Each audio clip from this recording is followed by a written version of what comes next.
Mist lies low over the Aegean before sunrise, turning the sea into a sheet of dark metal. A fishing boat moves between two islands that seem close enough to touch, though the water between them can turn violent without warning. Behind the shore, the land rises almost immediately into stone, hills fold into higher hills, valleys hide behind ridges, and villages cling to pockets of soil as if the earth itself has allowed human life only in small and negotiated spaces. This is where the Greek world begins, not as a single country, not as a unified people marching toward glory, but as a broken landscape of coasts, coves, mountain paths, islands, springs, olive groves, and dangerous horizons. Long before marble temples gleam on high citadels, before philosophers argue in public squares, before armies carry bronze shields into history, ancient Greece is first a geography of separation and connection at the same time. The sea is everywhere, but it is not always friendly. It gives fish, salt, trade, stories, and escape routes, yet it also swallows cargoes, breaks ships, and turns familiar distances into matters of survival. A person standing on one island may see another across the water and still live in a world apart from it.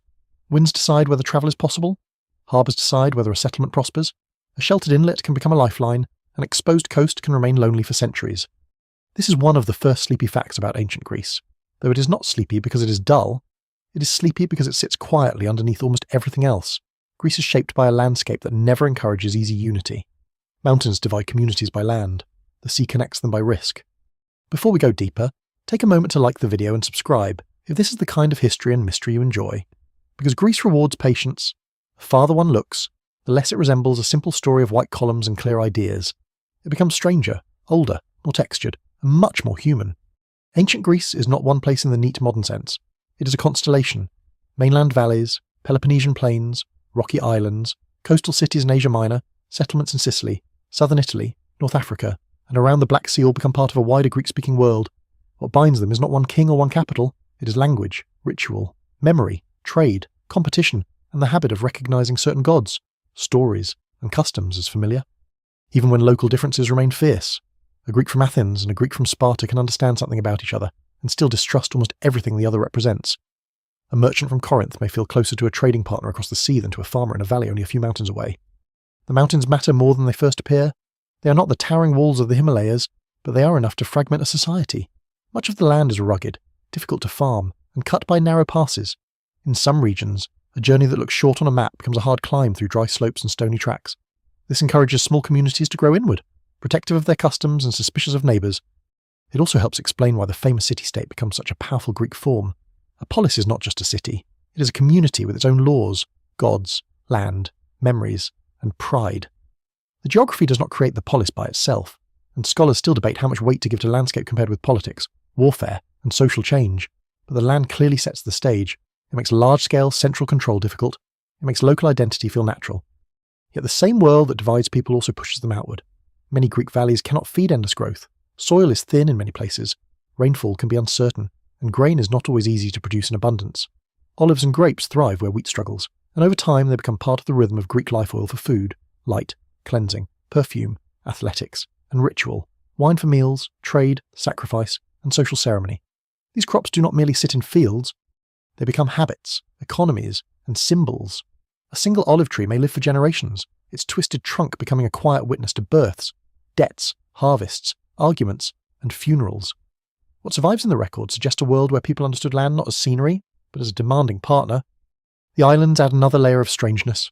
Some are large enough to hold rival communities, others are small, dry, and exposed, with only enough room for a harbour, a shrine, a few fields, and the stubborn hope that ships will come. From the Cyclades, those bright scattered stones in the central Aegean, to Crete in the south and Lesbos, Chios, Rhodes, and Samos nearer Asia Minor, islands become stepping stones of movement. They carry pottery, metals, songs, religious cults, alphabetic writing. Sailors' gossip and news of war. They also preserve local oddities. A festival may be celebrated one way on one island and differently on another. A goddess may have a special title in one harbour that means little elsewhere. Even the same myth changes its shape as it travels. One lesser-known detail is that ancient Greek landscapes were not as bare and pale as many modern visitors imagine. Some regions were more wooded in earlier periods, though the extent of deforestation varied and the evidence remains incomplete. Timber mattered for ships, houses, tools, fuel, and metalworking. A society that builds fleets also consumes forests. Hillsides change under grazing, cutting, burning, and cultivation. Ancient Greece was not frozen in postcard beauty. It was a working landscape constantly altered by goats, axes, ploughs, storms, and human need. When later writers complain about poor soil or stripped land, they are not always describing timeless conditions. They are sometimes noticing environmental change already underway. Light also shapes the Greek imagination. The sun sharpens edges, sea and stone reflect brightness, summer heat slows the body, winter storms make travel dangerous, springs become precious, caves become sacred, high places invite fortification and worship. A citadel on a rocky height is not just dramatic architecture, it is practical. From above, people can watch roads, fields, harbours, and approaching danger, long before classical temples rise. Humans use heights and caves as places of memory and ritual. Some sanctuaries grow where boundaries meet between land and sea, settlement and wilderness, cultivated field and mountain. The divine world in ancient Greece is never far from terrain. A god may belong to a hill, a spring, a grove, a crossroads, or a shore where sailors pray before trusting themselves to the water. This is why the Greek past cannot be understood by beginning with Athens alone. Athens becomes extraordinary, but it is not the whole story. Sparta is different, Corinth is different, Thebes, Argos, Miletus, Ephesus, Syracuse, Delphi, Olympia, and countless smaller communities all hold pieces of the larger pattern. The Greek world is a mosaic whose tiles never fully merge. Its beauty lies partly in that tension. People share enough to compete, argue, imitate, and remember each other, but not enough to stop fighting. The earliest Greeks inherit an older Aegean world already thick with movement. Bronze Age sailors cross these waters before the classical Greeks exist. Palaces rise, scripts appear, gold moves through elite hands. Foreign goods arrive from Egypt, Cyprus, Anatolia, and the Levant. Later Greeks walk among ruins and half-understood remains, imagining heroic ancestors where archaeologists now see complex palace societies. No single explanation fully accounts for how memory transforms ruins into myth, but the process begins with a landscape of broken wall on a hill, a tomb too large for ordinary people, a road that seems older than anyone can explain, a cup found in the soil, a stone doorway still standing after the builders' names are gone. So the first Greece is not marble, it is wind, salt, dust, goat bells, dark cypress, bright limestone, and the creak of ships pulled above the tide. It is a farmer watching clouds over a mountain because rain will decide the year. It is a sailor judging whether the gods, the weather, and the hull are all in a generous mood. It is a child hearing that beyond the ridge lives another community with different customs and the same dangerous pride. Out of this scattered world, something recognisable begins to gather, not unity, exactly, but a shared field of stories, and beneath those stories lie older palaces, older kings, older scripts, and a collapse so deep that later generations will remember it as the age of heroes fading into darkness. Long before philosophers walk through Athens or Spartan soldiers drill beneath the hot southern sun, the Aegean world belongs to palace societies whose memory later Greeks only partly understand. Their ruins stand like ghosts above the sea. Massive stone walls crown hillsides. Staircases lead nowhere. Storage rooms sit empty except for broken pottery and dust. Frescoes fade beneath centuries of collapse and burial. By the time classical Greece rises, these older civilizations already feel ancient, half real, wrapped in legend. Some Greeks believe giants built the walls at Mycenae because ordinary humans could not possibly have moved stones so enormous. Even now, standing among those ruins, the scale feels unsettling. The gateways still loom, the tombs still descend into darkness. The silence still carries the strange impression that something vast ended here. The earliest of these great Aegean powers flourishes on Crete. The island sits south of mainland Greece, large enough to sustain rich agricultural land, harbours, and palace centres tied closely to maritime trade. Today, this civilization is called Minoan, a modern name inspired by the legendary King Minos, though scholars still debate how much actual memory survives inside the myths. The people who build these palaces leave behind no surviving literature that can be fully read. They write in scripts that remain partly or entirely undeciphered.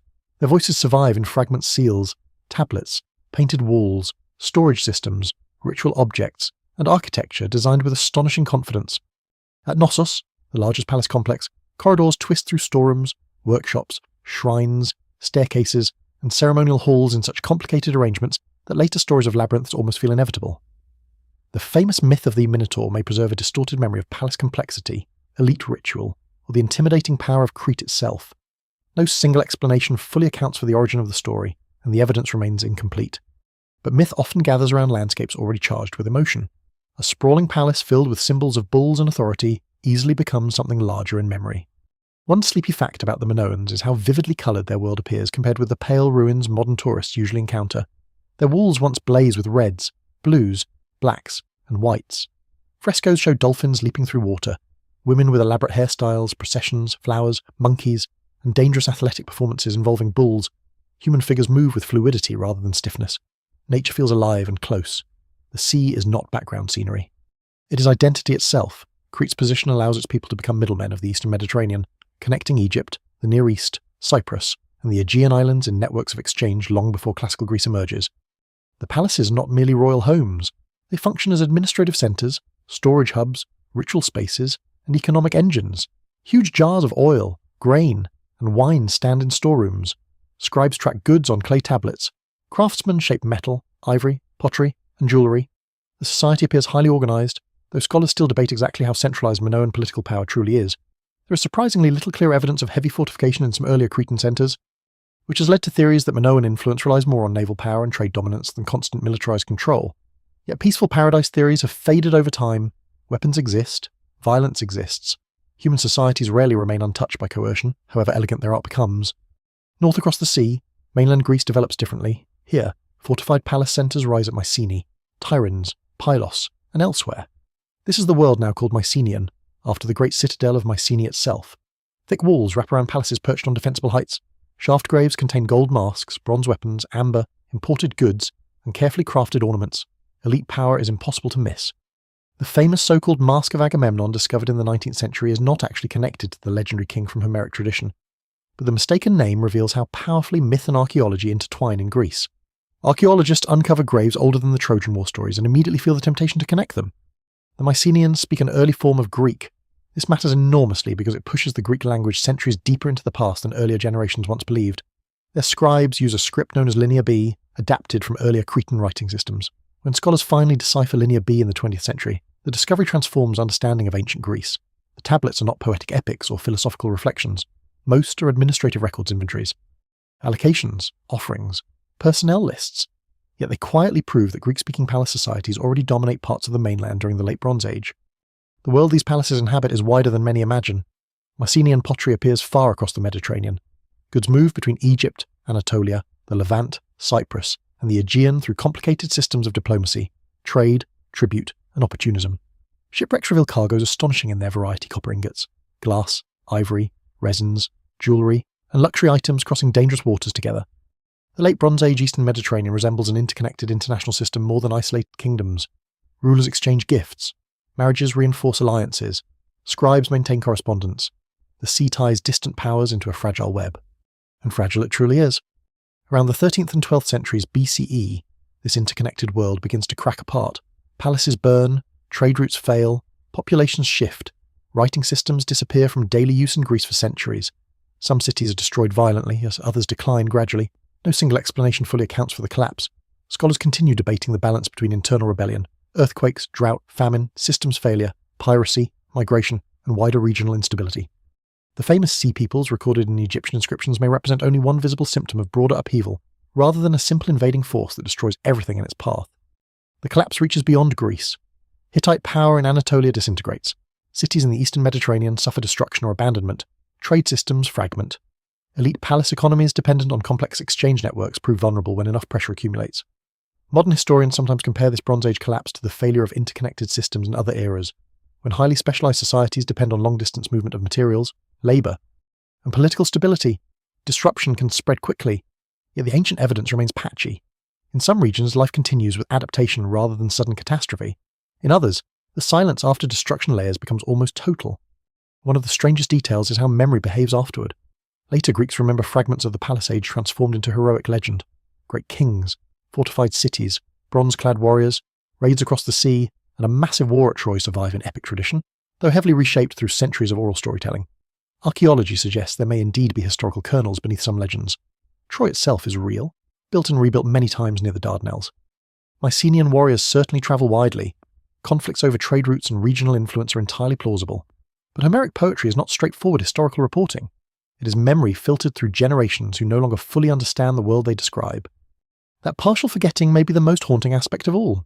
Imagine inheriting enormous ruins whose builder's language survives only faintly in stories. Imagine standing before abandoned tombs filled with treasures from a vanished age while living in a poorer, smaller society. The Greeks of later centuries do not simply invent their heroic past from nothing. They inherit traces too large to ignore. Cyclopean walls, collapsed palaces, strange artifacts, ancient roads. And burial mounds remain visible across the land. The landscape itself becomes evidence of forgotten greatness. Then comes silence. Not complete silence, because people continue living, farming, trading, marrying, and burying their dead, but silence in the written record. Palace administration disappears. Monumental construction declines sharply. International networks shrink. Some settlements vanish altogether. Others contract into smaller communities clinging to survival in a harsher world. Fire-blackened stones cool beneath weeds and weather. The old palace economies are gone. And for several centuries, Greece enters an age that later generations will remember dimly, like embers glowing beneath ash. After the palaces fall silent, Greece does not disappear. That is one of the most important things to remember. Civilizations rarely vanish all at once. No matter how dramatic the ruins appear centuries later, people remain among the wreckage. They repair walls with stones from collapsed buildings. They plant grain in fields once taxed by kings. They gather around smaller hearths while memories of the old world fade into something uncertain and mythic. Yet the centuries that follow the Bronze Age collapse still feel dim compared with what came before and after. Writing largely disappears. Monumental architecture declines. Long-distance trade contracts sharply. The archaeological record becomes thinner, quieter, more fragmented. Historians later call this period the Greek Dark Age, though the darkness refers mainly to the scarcity of surviving evidence, not to some endless nightmare of chaos. Even so, life grows harder in many places. Population appears to drop in parts of the Greek world. Settlements shrink or move. Some communities retreat to more defensible locations on hillsides. Burial customs change. Pottery styles simplify before slowly developing again in new forms. The grand bureaucratic palace systems of the Mycenaean era no longer organize labour and resources across large territories. Instead, Greece becomes a patchwork of local communities navigating uncertainty with limited means. One sleepy fact about this era is how much ordinary survival shapes later Greek identity. Classical Greece often appears in modern imagination as a civilization of abstract thought and polished art. But beneath that later brilliance lies a long memory of insecurity. The sea remains dangerous, harvests remain uncertain, raiding and local warfare remain common possibilities. Families rely heavily on kinship networks, household labour, and reciprocal obligations. Wealth is measured not only in precious metals but in livestock, stored grain, land, tools, and dependable allies. Iron quietly changes the world during these centuries. Bronze had dominated earlier elite warfare and craftsmanship, but bronze requires copper and tin, materials often obtained through long-distance trade. Iron, though more difficult to work at first, becomes increasingly practical because iron ore is more widely available. The spread of iron tools and weapons does not instantly revolutionise society, yet over time it alters agriculture, warfare, and production. Farmers clear land more effectively. Weapons become somewhat more accessible beyond narrow palace elites. The shift is gradual, uneven, and still debated in its broad consequences, but it forms part of the deeper transformation taking place beneath the silence of the age. Oral poetry becomes one of the great vessels carrying memory forward. In the absence of widespread writing, stories survive through performance. Singers recite tales of heroes, voyages, betrayals, gods, storms, and wars before audiences gathered at feasts and festivals. And these stories are not fixed texts. They shift, adapt, and accumulate layers over generations. Formulaic phrases help performers remember vast narratives. Rhythmic structures guide memory. The world described in these epics contains strange mixtures of old and new Bronze Age armour, beside practices from later centuries, forgotten palace grandeur beside the realities of smaller post-collapse communities. Eventually these oral traditions contribute to the poems later attributed to Homer. Whether a single historical Homer truly exists remains uncertain, and scholars still debate how the epics take shape over time. But the Iliad and the Odyssey preserve echoes of the long transition between collapse and renewal. The characters inhabit a heroic landscape where hospitality matters deeply, because travel is dangerous, where reputation can determine survival, where kings command loyalty yet must constantly negotiate status among rivals, and where the gods feel intensely present in every human action. The Greek world during these centuries is not isolated from outsiders. Despite older assumptions that once painted the Dark Age as total withdrawal, trade never disappears entirely. Contacts continue with Cyprus, the Near East, and other Mediterranean regions, though at reduced scales compared with the Bronze Age peak. Gradually, exchange networks strengthen again. Imported goods begin appearing more frequently. Artistic influences travel across the sea. Techniques and ideas move alongside merchants and migrants. One of the most significant transformations arrives quietly through contact with the Phoenicians, skilled maritime traders from the eastern Mediterranean. At some point during the early 1st millennium BCE, Greeks adapt the Phoenician alphabet into a writing system suited to the Greek language. This innovation changes everything. Earlier Bronze Age scripts like Linear B had mainly served palace administration and disappeared with the palace system itself. The alphabet is simpler, more flexible, and easier to learn. Crucially, Greek scribes modify it to represent vowel sounds clearly. The result becomes one of the foundational writing systems of the ancient world. The earliest surviving alphabetic Greek inscriptions are surprisingly modest. Scratched words on pottery, ownership marks, small dedications, brief playful verses. Writing re-enters the world not through massive royal archives, but through ordinary objects moving through daily life. There is something almost intimate about these first inscriptions. A cup announces itself humorously as belonging to the best dancer. A grave marker preserves a name. The written word slowly escapes the narrow palace bureaucracy that once controlled literacy. At the same time, religious practices continue evolving. Sanctuaries grow at important locations such as Olympia, Delphi, and Delos. Some sacred places may preserve continuity from much older traditions, though the evidence remains incomplete. Pilgrims travel to shrines seeking guidance, healing, or divine favour. Offerings accumulate figurines, tripods, weapons, pottery, jewellery. These sanctuaries help connect scattered Greek communities through shared ritual even when politics remain deeply divided. Delphi becomes especially important, nestled on the slopes of Mount Parnassus, overlooking dramatic valleys below. The sanctuary develops a reputation as a place where Apollo speaks through an oracle. Leaders, colonists, lawmakers, and ordinary individuals seek answers there. The responses are often ambiguous, open to interpretation, and shaped by priestly mediation. Yet the authority of the sanctuary grows enormously. In a fragmented world lacking central political unity, shared sacred sites provide something close to cultural cohesion. The dead also reveal changing values. Burial practices vary widely across regions and centuries, but graves increasingly show distinctions in wealth and status. Some elite burials contain weapons, jewellery, imported goods, and decorated pottery, hinting at the rise of aristocratic warrior cultures. Feasting becomes politically important. Elite families display generosity, prestige, and power through shared meals, gift exchange, and public competition. Much later, Greek politics, including the tensions between aristocrats and broader citizen bodies, grows partly from these early structures of local dominance. Meanwhile, population slowly begins rising again in several regions. Villages expand, trade intensifies, artistic styles become more sophisticated. Greek pottery enters what modern scholars call the geometric period, named for its intricate patterns of lines, triangles, circles, and meanders. Human figures reappear in stylized forms on funerary vessels. Scenes of mourning, warfare, ships, and processions decorate enormous ceramic markers placed above graves. These images do not merely ornament the dead, they proclaim family status, collective memory, and social ambition. One lesser-known detail from this era is how interconnected storytelling and navigation become. Sailors carry myths between islands and coasts. Knowledge of currents, winds, stars, and harbours spreads alongside tales of monsters and divine encounters. The boundary between practical geography and mythical geography remains fluid. A dangerous stretch of water may acquire a story about sea creatures or angry gods, not because people are foolish, but because narrative helps organise risk in a world where maps are limited and storms can erase certainty within minutes. Gradually, almost imperceptibly, the Greek world begins to awaken from its centuries of contraction. Communities become more stable, regional identities sharpen, population pressures increase, competition over land intensifies, new forms of political organisation emerge. The descendants of post-collapse survivors are no longer merely preserving fragments of the past. They are building something different from the palace world that preceded them. Yet the memory of collapse never entirely disappears. It lingers beneath the surface of Greek thought like an inherited warning. Greatness can fail, cities can burn, writing can vanish, trade can collapse. The stories sung beside fires about fallen heroes and ruined kingdoms are not purely fantasy.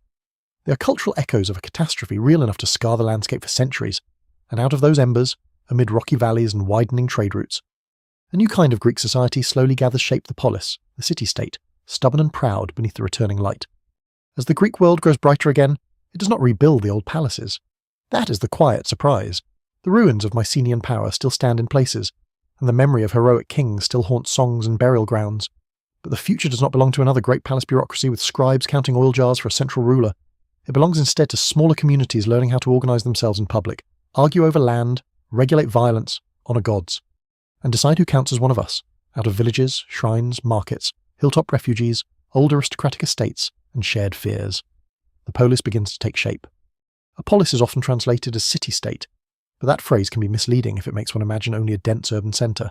Many polis include a town, surrounding farmland, outlying villages, sanctuaries, roads, pastures, and borders that may be disputed for generations. And the polis is not just a place on a map, it is a community of citizens, laws, rituals, and memories and obligations. A man may live on a farm outside the central settlement and still belong deeply to the polis. A festival procession, a law court, a military muster, a shared cemetery, and a patron deity all help tell people that they are part of one body, even when that body is full of rivalry. The rise of the polis is gradual and uneven. No one in the 8th century BCE wakes up and announces a new political invention. Villages cluster, aristocratic families compete, sanctuaries draw people into common rituals. Defensive walls appear in some places and not in others. Public spaces become more important. The agora, later famous as a marketplace and political centre, begins as an open gathering place where exchange, conversation, judgment, and display overlap. It is where goods move. Gossip travels, reputations grow, and disputes become visible. In a world without modern media, the public square is a human instrument for making society audible. One sleepy fact about early Greek cities is that they are often physically modest before they become historically famous. The image of Greece as a land of gleaming temples and orderly marble streets belongs mostly to later periods and modern restoration fantasies. Early polis can be rough, crowded, dusty, irregular, and practical. Houses are built from mud brick, wood, and stone foundations. Streets may be narrow and poorly drained. Animals move through human spaces. Smoke from hearths and workshops mixes with the smell of oil, dung, fish, sweat, and baking grain. The polis is not born polished, it is born lived in. Religion helps bind it together. A city's patron deity is not a decorative symbol, but part of civic identity. Athena belongs to Athens in a way that is political, emotional, and sacred. Hera matters profoundly at Argos and Samos. Apollo, Artemis, Demeter, Poseidon, and countless local divine powers shape the calendar and the landscape. Festivals bring citizens together in ways that make belonging visible. Sacrifices feed both gods and communities. Processions move through streets and across fields, turning geography into ritual memory. The city learns itself by walking its sacred routes. Law also becomes central. Early Greek communities face a problem that almost every growing society faces: how to restrain elite violence without destroying elite leadership. Aristocratic families claim status through ancestry, wealth, land, horses, feasting, and military prestige. They compete fiercely, and their private feuds can tear communities apart. Written laws begin to appear partly as a response to this danger, when rules are publicly inscribed, at least in theory. Judgment is no longer entirely trapped inside the memory or convenience of powerful men. The evidence remains incomplete, and written law does not create equality overnight, but it marks a crucial shift. Authority begins to stand outside any one household. Some lawgivers become almost legendary. Draco in Athens is remembered for severity, though what survives of his actual work is limited. Solon later becomes associated with reforms meant to ease debt crisis and social conflict. Lycurgus, linked to Sparta, is an even more shadowy figure, wrapped in tradition and uncertainty. Scholars still debate how much these names represent individual reformers, later political memory, or gradual institutional change attributed to heroic founders. What matters is that Greeks themselves imagine law as something that can define a community, rescue it from disorder, and give it a distinctive character. Different cities experiment differently. Sparta develops a severe military and social system unlike that of Athens. Corinth becomes wealthy through trade and craftsmanship. Thebes rises in fertile Boeotia, often overshadowed in modern imagination but deeply important in Greek history. Chalcis and Eretria compete on Euboea. Miletus thrives on the coast of Asia Minor. Some polis are oligarchic, ruled by narrow elites. Others pass through tyranny. A word that in early Greek usage does not always mean monstrous cruelty, but refers to one-man rule outside traditional legitimacy. Some tyrants build, sponsor festivals, support trade, and weaken aristocratic monopolies, while others behave exactly as badly as one expects powerful men without constraints to behave. No single political model defines Greece. Citizenship becomes the great prize and the great boundary. To belong as a citizen is to have claims on land, law, ritual, protection, and political participation, though the level of participation varies widely. Women, enslaved people, resident foreigners, labourers without status, and many others may live inside the polis without possessing full civic identity. Greek freedom is powerful, but it is also narrow. This contradiction sits at the heart of the ancient Greek world. The same communities that develop intense ideas of civic participation also build their lives on exclusion. The polis creates belonging by defining who does not belong. As populations grow, pressure builds, land is limited. Younger sons may find few opportunities at home. Aristocratic conflict can become dangerous. Trade opens possibilities abroad. From the 8th century BCE onward, Greek communities begin founding settlements across the Mediterranean and Black Sea. These are often called colonies, though they are not colonies in the modern imperial sense. A mother city may send settlers, consult an oracle, appoint a founder, and maintain religious ties. But many new settlements develop their own independent political lives. Greeks established cities in southern Italy and Sicily, along the coasts of the Black Sea, in North Africa, southern France, and beyond. This expansion transforms Greek life. It spreads language, pottery, farming practices, cults, and political experiments across enormous distances. It also brings Greeks into contact and conflict with Phoenicians, Etruscans, Egyptians, Scythians, Thracians, indigenous Italian peoples, and many others. The Greek world becomes larger, more diverse, and less purely Aegean. A person in Massalia, later Marseille, or in Syracuse in Sicily may be Greek-speaking and ritually connected to the old homeland while living in a completely different environmental and cultural setting. One lesser-known detail is how important founding myths become for these new communities. A colony often preserves the memory of its founder with hero cult. The founder may receive offerings after death, becoming a sacred figure who anchors a new society in unfamiliar soil. This gives settlers a past almost as soon as they arrive. It turns migration into destiny, hardship into identity, and land seizure into sacred narrative. What survives in the record suggests both genuine longing for order and the uncomfortable reality that Greek expansion often displaced or dominated local populations. Back in the older Greek lands, public architecture slowly becomes more ambitious. Temples grow larger, stone replaces wood in prestigious buildings. City walls mark civic confidence and fear. Treasuries at sanctuaries display wealth before other Greeks. Competition becomes architectural as well as military. To build beautifully is to declare that one's city matters, yet these projects depend on labour, resources, planning, and social discipline. The polis is not an abstract idea floating above life. It is built by hands quarrymen, carpenters, potters, farmers, haulers, slaves, citizens, and craftsmen whose names mostly vanish. The rise of the polis also changes warfare.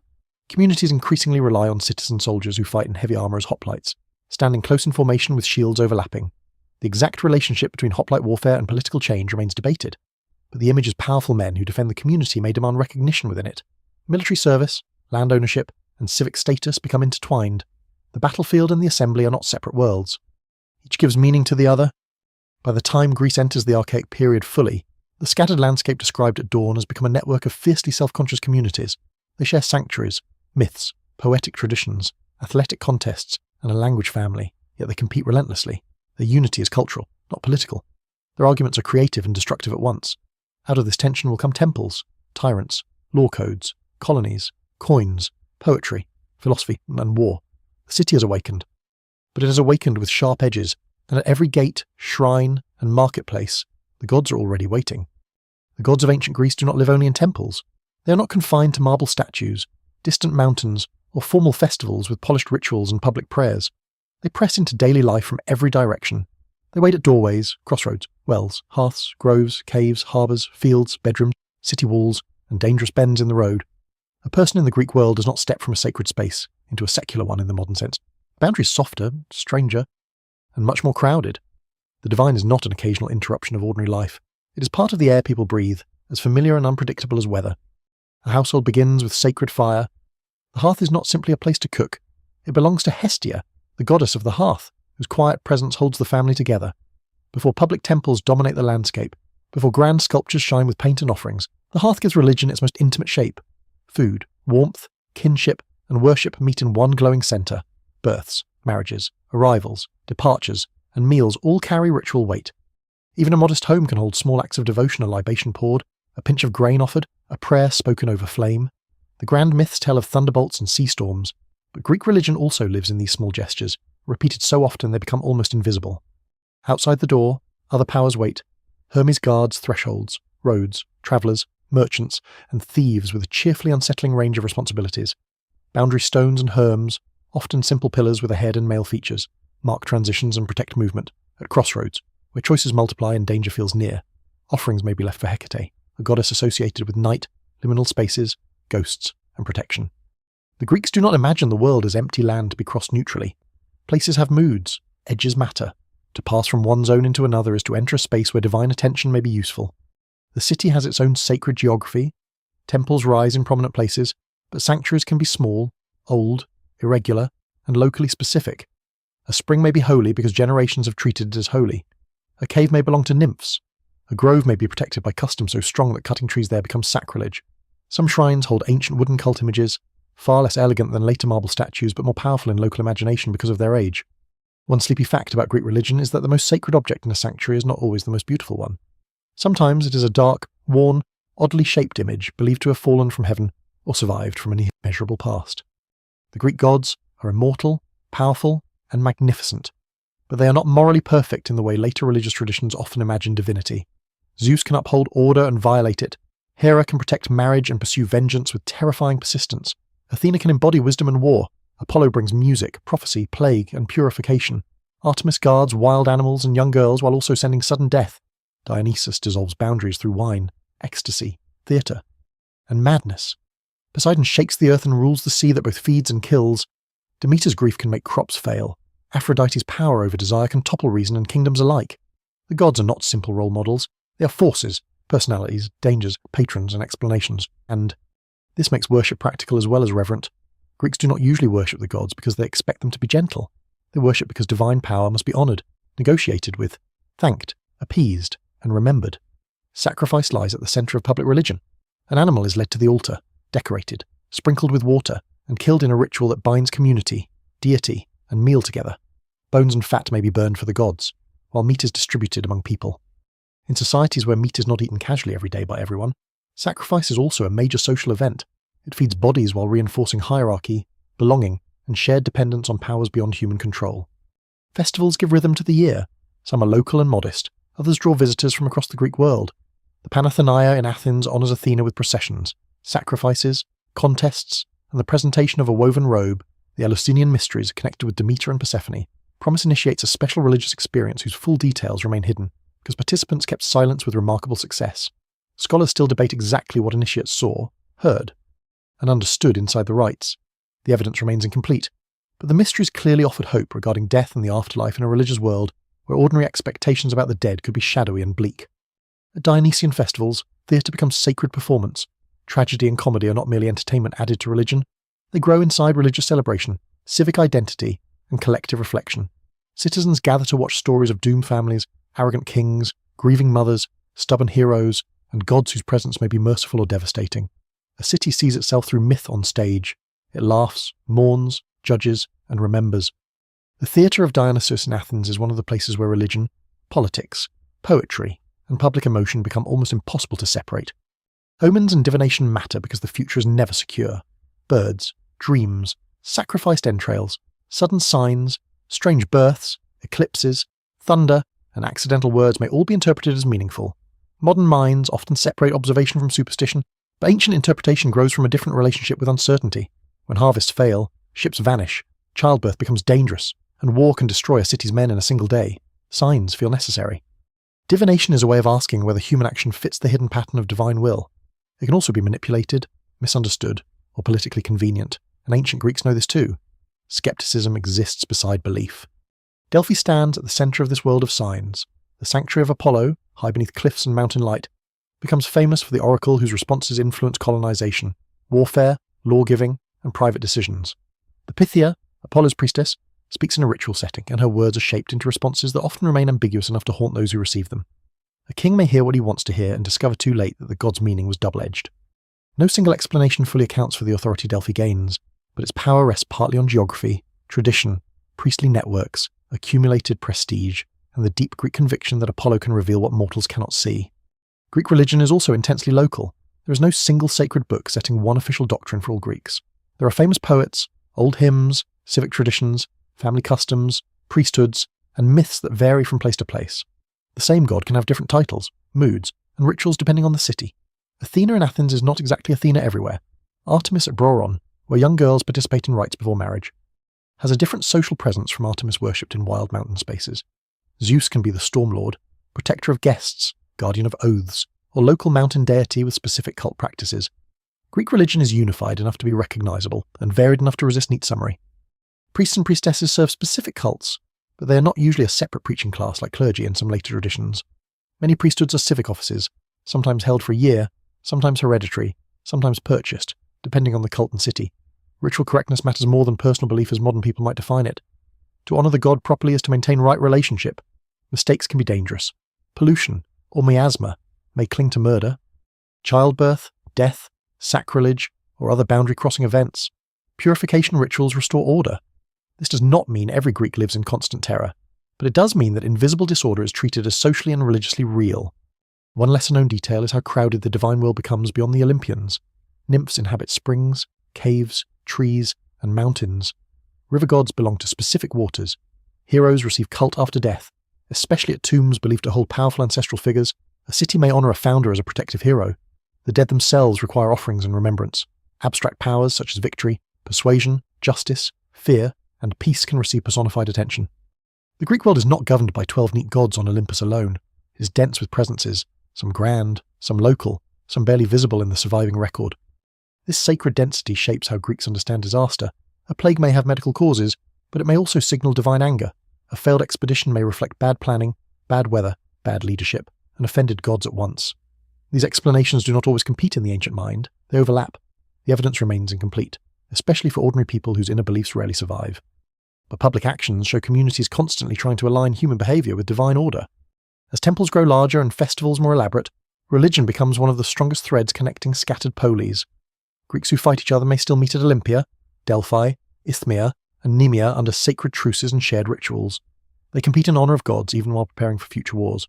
They dedicate spoils from victories over other Greeks in sanctuaries visited by all Greeks. This can seem contradictory, but ancient Greece thrives on contradiction. Shared worship does not erase rivalry. It gives rivalry a sacred stage. By dusk, the ancient city settles into lamplight, but the gods do not withdraw. Smoke rises from altars. A family pours wine before drinking. A traveller leaves a token at a roadside shrine. A woman prays for safe childbirth. A farmer watches the sky and wonders whether the signs are favourable. Somewhere, in a sanctuary, old offerings gather dust beside new ones. Bronze, bone, ash, wool, oil, blood, song, and silence accumulate across generations. Polis may be built from laws and walls, but it breathes through ritual, and inside the houses behind those public ceremonies, where beds are low, courtyards are swept, bread is broken, and lamps burn down towards sleep, Greek life becomes smaller, closer, and more intimate. Inside the Greek house, history becomes quieter. The noise of assemblies, markets, sacrifices, and war fades at the doorway, though it never disappears entirely. A home is not sealed away from the city, because the household is one of the foundations on which the city rests. It produces citizens, stores property, manages labour, honours ancestors, feeds dependents, receives guests, and passes identity from one generation to the next. Yet compared with temples and battlefields, the house leaves fewer grand traces. Mud brick melts, wood rots, cloth vanishes, food scraps decay. The everyday world survives mostly through broken pottery, floor plans, painted scenes, jokes and plays, legal speeches, and the occasional object lost, buried, or burned at just the right moment. A typical Greek house is not arranged for show in the way later palaces are. It is practical, enclosed, and often inward-looking.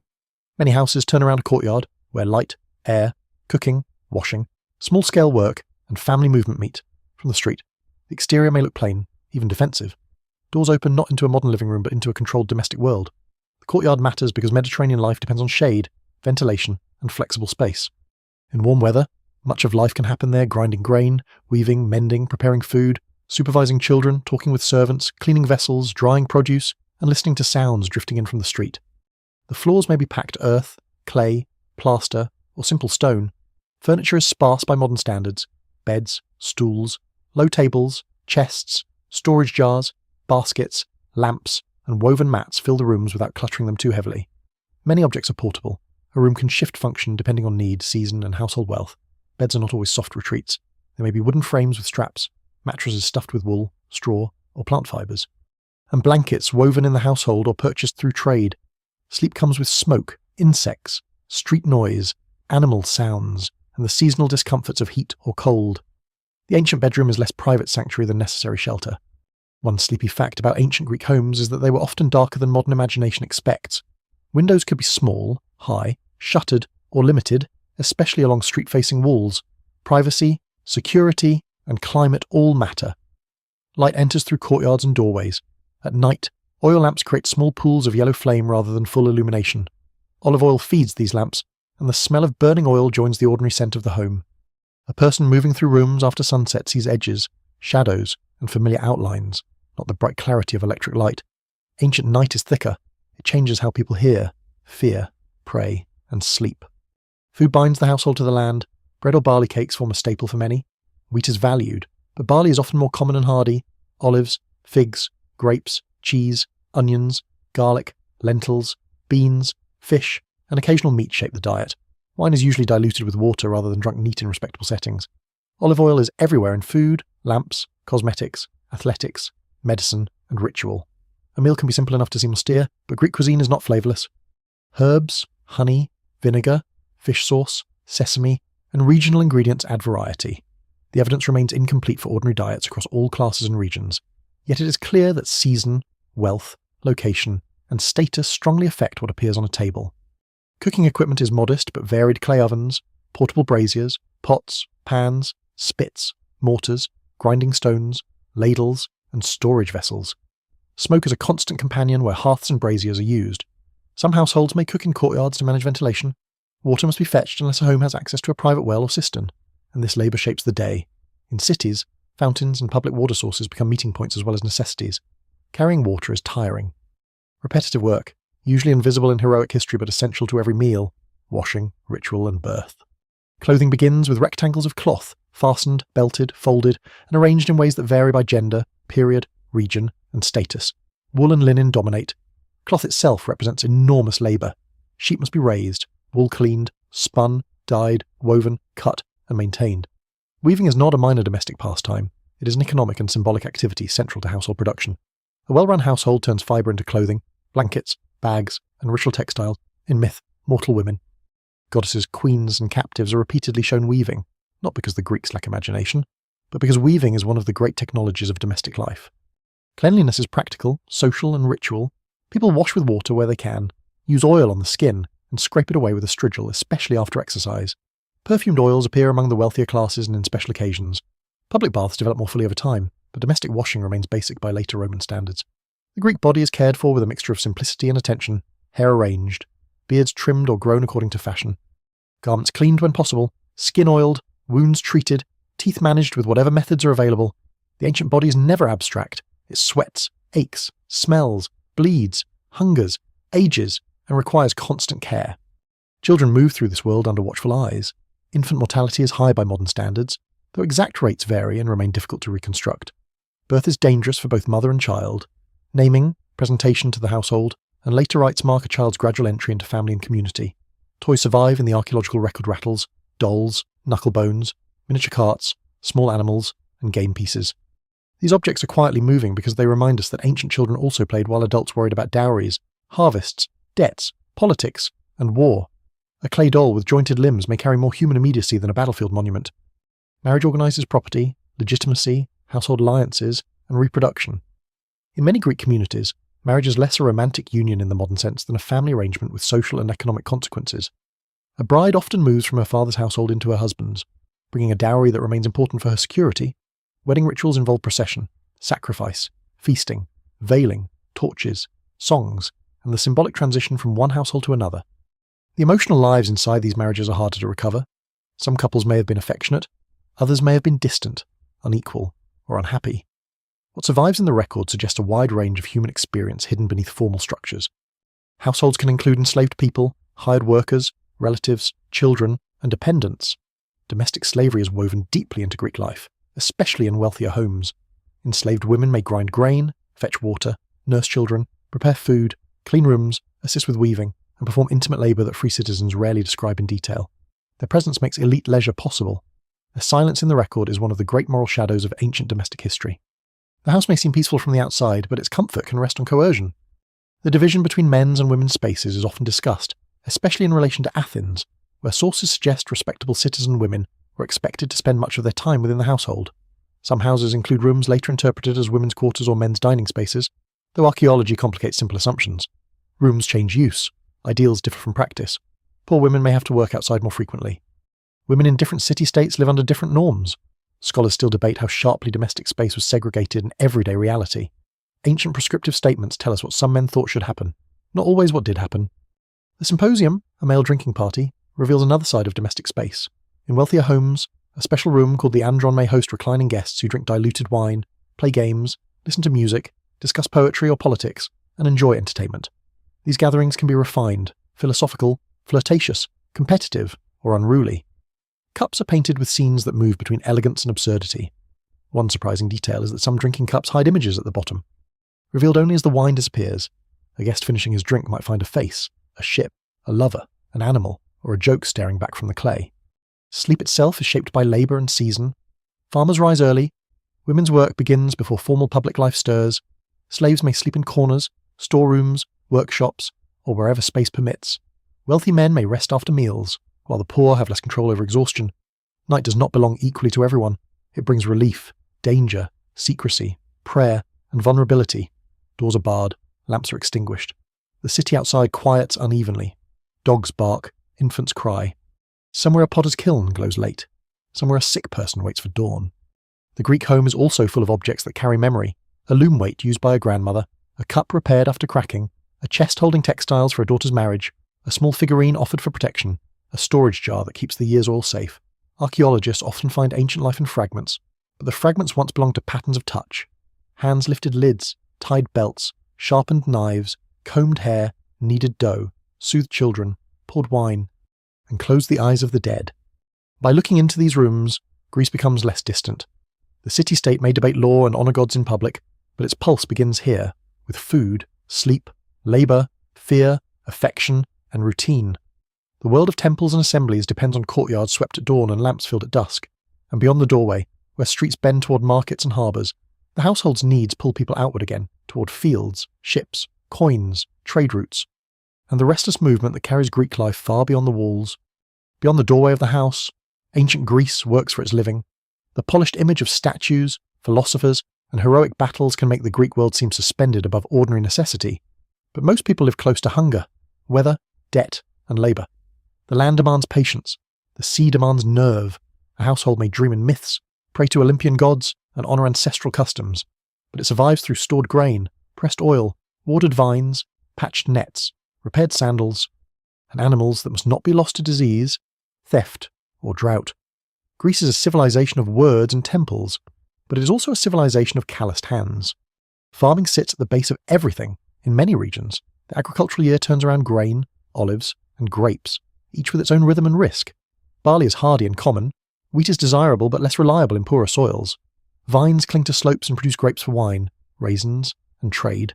Olive trees require years of care before they reward a family fully, but once established, they can endure with astonishing stubbornness. Their fruit becomes oil, and oil becomes light, food. Medicine, soap-like cleanser, perfume base, athletic polish, ritual offering, and export commodity. A jar of oil is never just a jar of oil. It is stored sunlight, labour, land, and time. The Greek farmer watches the sky with a seriousness that later urban writers sometimes romanticize from safe distance. Rainfall is seasonal and uneven. Too little rain can ruin grain. Too much at the wrong time can damage harvests. Hail can destroy vines in moments. Terraces must be maintained. Stones must be cleared. Tools must be sharpened. Animals must be fed. Hesiod, the early Greek poet whose works and days preserves a hard rural wisdom, presents farming as a moral and practical struggle against laziness, injustice, and the indifference of the seasons. His world is not pastoral comfort. It is a place where survival depends on doing the right task at the right time, even when the body is tired. One sleepy fact about ancient Greek agriculture is how important storage is. Harvest does not matter if food cannot be preserved. Grain must be kept dry and protected from pests. Oil and wine require jars, skins, rooms, seals, and careful management. Storage vessels, especially large ceramic jars, are among the quiet technologies that make settled life possible. They sit in storerooms like silent guardians of the future. When archaeologists find them broken in place, they sometimes reveal not drama but planning a society thinking months ahead. Yet Greece rarely feeds itself easily. Some fertile regions, such as parts of Thessaly, Boeotia, Messenia, and certain island plains, are more productive, but many polis struggle with limited arable land. This helps push Greeks toward the sea. Not every Greek is a sailor, and not every city is maritime, but the sea becomes a vast extension of possibility. Ships carry grain from the Black Sea, timber from forested regions, metal from distant mines, luxury goods from the eastern Mediterranean, and Greek pottery outward in return. The poor may fear the sea because it is dangerous. The ambitious may see it as a road. Greek ships vary by period and purpose. Merchant vessels are broad-bellied, built to carry cargo rather than speed. Warships such as the trireme are long, narrow, and powered by rows of oarsmen, terrifyingly expensive in manpower and coordination. A merchant captain lives by weather, credit, harbour knowledge, and luck. Sailing seasons matter. Winter travel is more dangerous. Storms can rise quickly in the Mediterranean, especially where winds funnel through island channels. Ancient sailors often hug coastlines when possible, not because they lack courage, but because shipwreck is a practical possibility, not a poetic metaphor. Harbours become places of noise and mixture. Cargo is unloaded, amphorae are counted. Sailors curse damaged ropes, officials assess dues, traders argue over measures. Foreign languages pass through the air, fish rot in baskets, wine spills on stone, prostitutes, dock workers, interpreters, moneylenders, priests, slaves, freedmen, craftsmen, and travellers all cross paths. A harbour is a city's mouth, taking in food, wealth, disease, rumours, fashions, and trouble. What survives in the record suggests that port life could unsettle traditional hierarchies because outsiders and money move there with unusual speed. Coins change exchange, but they do not appear everywhere at once. Early Greek economies rely heavily on barter, weighed metal, gifts, obligations, and local systems of value. Coinage develops in western Anatolia and spreads through Greek cities from the 6th century BCE onward. A coin is a remarkable object because it condenses trust into metal. Its stamp declares civic authority. An Athenian owl coin, with Athena on one side and the owl on the other, travels far beyond Athens, becoming one of the most recognisable currencies of the ancient Mediterranean. It carries silver, yes, but also reputation. People accept it because they believe in its weight, purity, and the power behind its mark. Trade spreads Greek goods and Greek habits. Painted pottery from Athens, Corinth, and other centres appears far from its place of manufacture. Some vessels are luxury objects, others are containers for oil, wine, or foodstuffs. Amphora shapes can reveal origin, contents, and commercial patterns. A broken handle stamped with a maker's mark or city emblem can become evidence for an entire trade network. This is one of archaeology's quieter miracles. A discarded fragment in a rubbish pit may show how far a city's reach once extended. Colonization deepens these networks. Settlers leaving crowded or conflict-torn homelands established Greek-speaking cities across the Mediterranean and Black Sea. They carry seeds, cults, dialects, pottery styles, political customs, and memories of their mother cities. But they do not enter empty worlds. They meet local peoples who already have their own lands, gods, alliances, and economies. Sometimes exchange is peaceful and mutually profitable. Sometimes it is violent. Often it is both across different generations. Scholars still debate the precise balance between cooperation, intermarriage, displacement, and domination in many colonial contexts because the evidence remains incomplete and often comes from Greek perspectives. The Black Sea becomes especially important for grain. Later Athens depends heavily on imported grain routes, and control of access to these supplies becomes a strategic concern. A city that cannot feed its population is vulnerable no matter how glorious its temples appear. Food is politics. A failed shipment can become a crisis. A blocked strait can become a weapon. Behind the speeches and decrees of powerful cities lies the ancient fear of empty granaries. Piracy also belongs to this world. In some periods and places, the line between trader, raider, and warrior can be thin. A ship may carry goods one season and seize them the next. Coastal communities fear sudden attack. Captives can be sold into slavery. Heroic poetry sometimes treats raiding as a normal aristocratic activity, while later civic states may condemn piracy when it threatens their own commerce. The moral language changes depending on who controls the ship and who suffers the loss. No single explanation fully accounts for how ancient Greeks understood maritime violence, because honour, profit, revenge, and survival all mix uneasily at sea. Craft production supports this economy. Potters, metalworkers, shipwrights, leatherworkers, carpenters, weavers, dyers, stonecutters, and perfumers turn raw materials into value. Some workshops are small family operations. Others employ enslaved labour on a larger scale. In Athens, the silver mines at Laurion become crucial to public wealth, especially in the development of naval power. The mines are also places of brutal labour, where enslaved workers endure darkness, dust, heat, danger. An exhaustion underground, the shining silver of coinage and fleet finance has a human cost hidden beneath the earth. Markets bring these worlds together. The agora is not only a political gathering place, but also a commercial organism. Fishmongers, farmers, oil sellers, wine dealers, garland makers, bankers, money changers, and craftsmen occupy public attention. Prices rise and fall, inspectors check weights and measures, shoppers judge quality. Philosophers may later wander the same spaces where someone is loudly complaining about the cost of eels. Greek public life is never entirely separated from buying dinner. A lesser-known detail is that smell would have defined much of this world. Olive presses, tanneries, fish stalls, wool washing, dye production, animals, smoke, wet rope, fermenting wine, garlic, sweat, incense, and seaweed all leave traces in the air. Ancient cities are not clean marble diagrams. They are sensory environments, sometimes beautiful, sometimes foul, always alive. The sweetness of crushed grapes can exist only streets away from the stink of hides being processed. Through farming, sailing, and trade, Greeks learn to think beyond their own valleys without ever losing local pride. A farmer may never leave his region, yet he uses a pot shaped by wider fashion and hears stories brought by sailors. A merchant may cross half the Mediterranean yet return to sacrifice at the shrine of his home city. A colony may grow wealthy far away while still remembering the sacred fire brought from its mother city. Movement does not dissolve identity, it multiplies it. By the Classical Age, the Greek world is an immense web of exchange grain moving west and south, oil moving outward, silver stamped into owls, pottery buried in foreign graves, mercenaries hiring themselves to distant kings, philosophers travelling to courts, athletes sailing to games, and myths adapting to new landscapes. The mountains had made Greece fragmented, but the sea prevents that fragmentation from becoming isolation. Every harbour is an opening. Every cargo carries more than goods.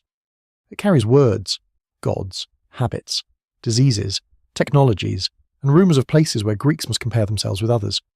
And from this restless movement comes a sharper awareness of the body itself, the body that rows, harvests, wrestles, marches, suffers, competes, ages, and is displayed before gods and citizens.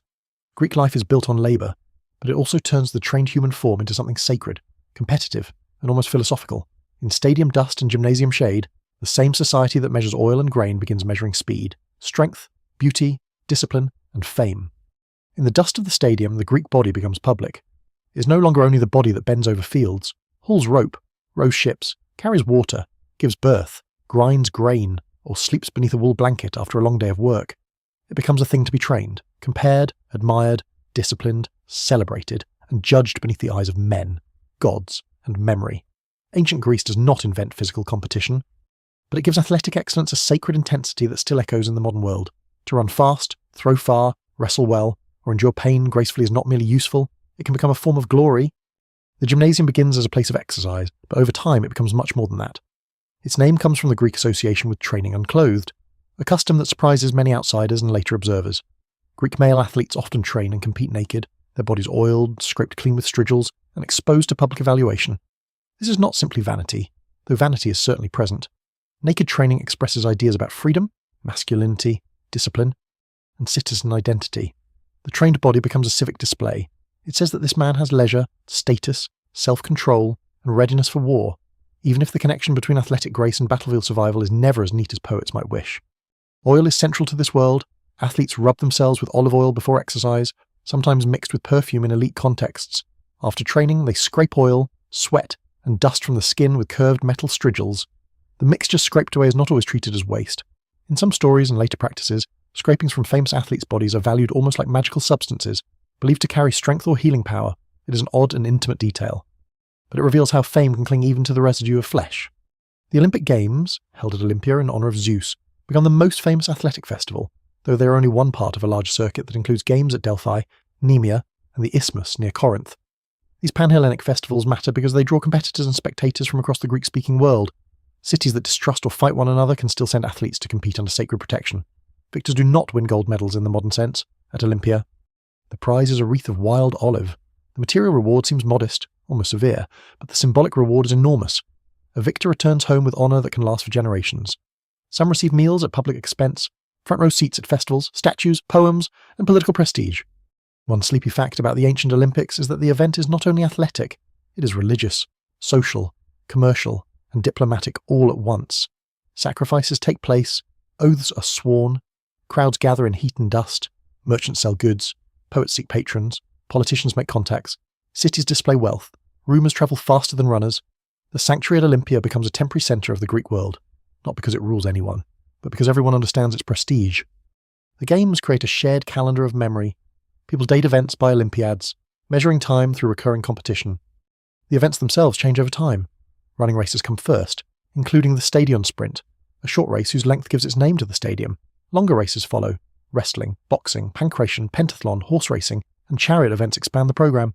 Boxing is brutal, fought with leather straps around the hands and far fewer protections than modern sport.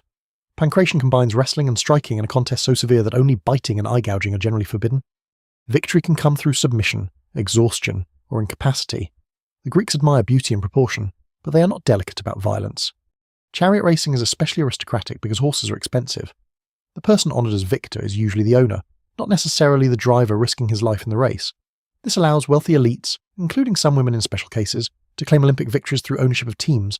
Caniska of Sparta, for example, becomes famous as the first woman known to win at Olympia through chariot ownership. Her victory is a reminder that even in male-dominated spaces, status, wealth, and local custom can create unusual openings.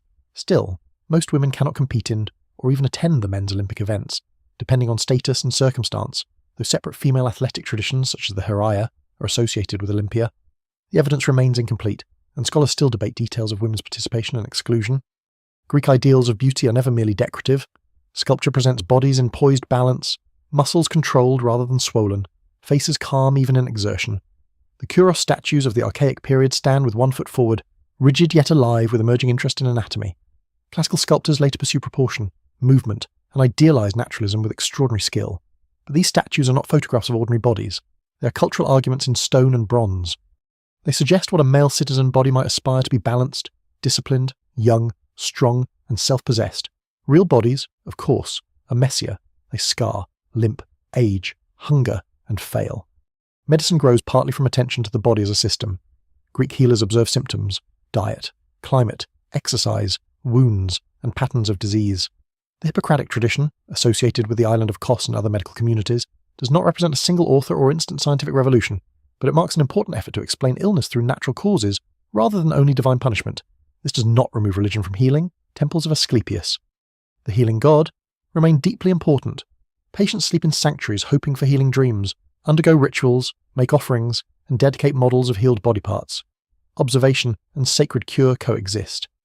No single explanation fully accounts for how patients understood these overlaps, but in practice people often seek help wherever hope appears. Exercise is also tied to education. In many cities, especially among elites, the gymnasium becomes a place where young men train not only bodies but social identities. They learn discipline, competition, music, poetry, manners, and the codes of male citizenship. Later philosophical schools gather in gymnasium spaces, including Plato's Academy and Aristotle's Lyceum. It is a remarkable evolution. A place for oiled bodies becomes a place for arguments about reality, ethics, politics, and the soul. The Greek assumption is not that mind and body are identical, but that cultivation of the person may involve both. Yet the athletic ideal excludes many, women, slaves, foreigners, the poor, the disabled, and labourers who cannot spare time for training stand outside the central image of the free male athletic citizen. The body celebrated in sculpture often depends on the labour of other bodies that remain unseen. A young aristocrat can train because someone else works fields, prepares food, cleans clothing, and maintains the household. Greek admiration for leisure is inseparable from inequality. This contradiction does not erase the beauty of Greek art or sport, but it deepens the human truth beneath it. Athletics also carries danger. Ancient trainers pushed diets, exercises, and regimens that may strengthen or damage competitors. Boxers suffer broken noses, cauliflower ears, lost teeth, and worse. Wrestlers tear joints. Runners collapse in heat. Chariot crashes can kill drivers and horses in front of roaring crowds. Victory is glorious partly because risk is real. The Greeks do not gather to watch safe perfection. They gather to watch human limits tested where divine favour, discipline, chance, and pain meet. The body in Greek culture is also a moral surface. Posture, complexion, grooming, and physical condition can be read as signs of character, sometimes unfairly. Philosophers and comic poets alike use bodily descriptions to praise, mock, categorise, and judge. A well-trained body may imply self-control. Excessive softness may imply luxury. Scars may imply courage or roughness, depending on context. These judgments are not consistent, and ancient writers often contradict one another. But they show how hard it is in Greek thought to separate appearance from identity. A lesser-known detail concerns the soundscape of athletic spaces. The gymnasium and stadium are not silent galleries of ideal forms. They ring with trainers shouting instructions, boys laughing, men arguing, dust being kicked up, leather striking flesh, wrestlers thudding into sand, flute music in some training contexts, and spectators calling out praise or insults. The ancient athletic world is sweaty, loud, competitive, and social. Beauty emerges from noise. Victors seek permanence because the body itself cannot last. Poems praise them, statues preserve them, inscriptions name them, families boast of them, cities use their victories as civic glory, but even the strongest athlete ages. Muscles soften, reflexes slow, wreaths dry out, bronze statues may be melted down in later wars, names survive unevenly. What remains is the Greek longing to hold one brilliant moment against time the instant a runner crosses first. A wrestler forces surrender. A chariot rounds the turn without braking. A crowd recognises excellence before it vanishes. From the fields and harbours of the working world, Greece turns the body into a sacred instrument of display. But not all bodies are displayed equally, and not all lives are praised in stone. Behind the stadium walls and gymnasium shade are women who weave victory robes, bear future citizens, manage households, serve goddesses, mourn sons, own property in some places, disappear in others, and remain among the most debated presences in Greek history. Their lives are harder to see. But without them, the city cannot continue for even a single generation. Behind the public face of the Greek city, behind the assembly, battlefield, the gymnasium, and the courts, another world continues with its own forms of labour, danger, authority, and silence. Women stand at the centre of household continuity, yet in many Greek sources they appear at the edges of speech. Men write most of the surviving literature. Men deliver the court speeches. Men define citizenship in public language. Men describe ideals of female modesty, obedience, fertility, and domestic management. Because of this, ancient Greek women can seem hidden behind walls. But the walls are not empty. They contain work, ritual, strategy, affection, grief, skill, and power that rarely announces itself in the same way male politics does. The first thing to say is that there is no single Greek woman's life. Athens is not Sparta. Sparta is not Gortyn. A poor woman's life is not an aristocrat's. A citizen, wife's life is not an enslaved woman's. A priestess may hold public religious authority denied to other women. A widow with property may have choices another woman lacks. The evidence remains incomplete, and scholars still debate how closely prescriptive texts match ordinary practice. A comic playwright mocking women. A philosopher arguing about household order, or a courtroom speaker defending inheritance rights does not give a neutral window into daily life. These sources reveal expectations and anxieties as much as realities. In classical Athens, the ideal citizen woman is closely tied to the household. Her main recognised duties include bearing legitimate children, managing domestic stores, supervising slaves, overseeing textile production, and preserving the reputation of the family. Marriage often happens young for women, usually arranged between families. A bride leaves the home of her father or guardian and enters the household of her husband. Her dowry matters greatly, not simply as wealth transferred, but as a form of protection and leverage. If the marriage ends, the dowry is supposed to return, which gives her natal family a continuing interest in her treatment. Weaving is one of the great female arts and burdens. It is economic, practical, and symbolic all at once. Cloth is needed constantly: clothing, bedding, shrouds, bags, curtains, ritual textiles, and gifts. To produce it requires carding, spinning, dyeing, planning patterns, setting up the loom, and long hours of repetitive skill. In myth, Penelope's weaving becomes a strategy of delay and survival. In civic ritual, Athenian women and girls help prepare the peplos, a woven garment offered to Athena. Textile work is not simply busy hands in the background. It is one of the ways households convert time into value. Childbirth is among the most dangerous thresholds in a woman's life. Without modern medicine, birth can bring joy, terror, or death with little warning. Women pray to Artemis, Eileithyia, Hera, and other divine powers associated with marriage, fertility, and childbirth. Votive offerings sometimes preserve appeals for safe delivery or gratitude after survival. Infant death is common enough that families live with grief as an expected possibility, though expectation does not make sorrow less real. What survives in the record suggests that women's religious lives are deeply connected to bodily vulnerability, menstruation, pregnancy, birth, nursing, illness, and mourning. Religion offers women public roles that politics often denies. Women serve as priestesses, participate in festivals, carry sacred objects, mourn the dead, and perform rituals essential to civic life. Some cults are female-centered, such as the Thesmophoria, a festival of Demeter and Persephone connected with fertility, agriculture, and the married women of the city. Men are excluded from parts of it, which means our knowledge is limited and filtered through male speculation. That mystery is important. It reminds us that not everything in Greek religion was controlled by male voices, even if most surviving descriptions are. Sparta presents a different picture, though not a simple paradise of equality. Spartan women are famous for greater visibility, physical training, and property influence compared with Athenian women. Because Spartan male citizens spend much of their lives in military institutions, women manage estates more actively. They can own land, and by some later accounts they control significant wealth. Girls receive physical training, partly because Spartans believe strong mothers produce strong warriors. This gives Spartan women a reputation for boldness that shocks other Greeks. Yet their freedom remains tied to the militarized goals of the state. They are valued not as independent modern individuals, but as essential producers and guardians of a warrior society. One sleepy fact about Spartan women is that their clothing and athletic training became a subject of scandalized fascination elsewhere. Other Greeks sometimes accuse them of immodesty, because their garments allow more movement and reveal more of the body during exercise. The criticism tells us as much about non-Spartan anxieties as about Spartan practice. Female visibility can look threatening in a world that often equates respectability with controlled seclusion. In other places, the picture shifts again. The law code from Gortyn on Crete preserves detailed regulations concerning marriage, divorce, inheritance, adoption, and property. It shows that women's legal and economic positions could vary significantly across Greek communities. Some women appear in inscriptions as dedicators, benefactors, workers, priestesses, victors in equestrian contests, or participants in religious associations. These traces are often brief, but they matter. A name carved in stone may be the only surviving proof of a woman's public act. Enslaved women live under harsher conditions and are even harder to recover as individuals. They work in houses, workshops, fields, mines, brothels, and sanctuaries. Some nurse citizen children, some are forced into sexual exploitation, some manage skilled labour. Their lives are shaped by ownership, vulnerability, and dependence on the will of others. Greek texts often treat them as property or plot devices. But archaeology and legal records remind us that they are human beings embedded in every layer of society. The silence around them is not absence, it is erasure. Women also appear powerfully in myth and tragedy, where male-authored stories give them voices larger than life. Clytemnestra, Antigone, Medea, Helen, Andromache, Penelope, Phaedra, and countless others occupy Greek imagination as loyal wives, dangerous wives, grieving mothers, foreign sorceresses, seductive queens, defiant sisters, and victims of war. These figures are not straightforward mirrors of real women, but they reveal the emotional and political weight Greeks attach to female action. A woman inside the household can become, in myth, the force that saves or destroys a dynasty. That tension may reflect male anxiety, but it also acknowledges that domestic space is never politically empty. Mourning is another area where women hold visible power. Funerals require lamentation, preparation of the body, procession, and ritual care. Women wash and dress the dead, lead laments, and give grief a public sound, because lament can stir memory, anger, and social pressure. Some cities regulate funerary display. Laws limiting extravagant mourning are not merely about modesty. They may also restrain the political force of grief.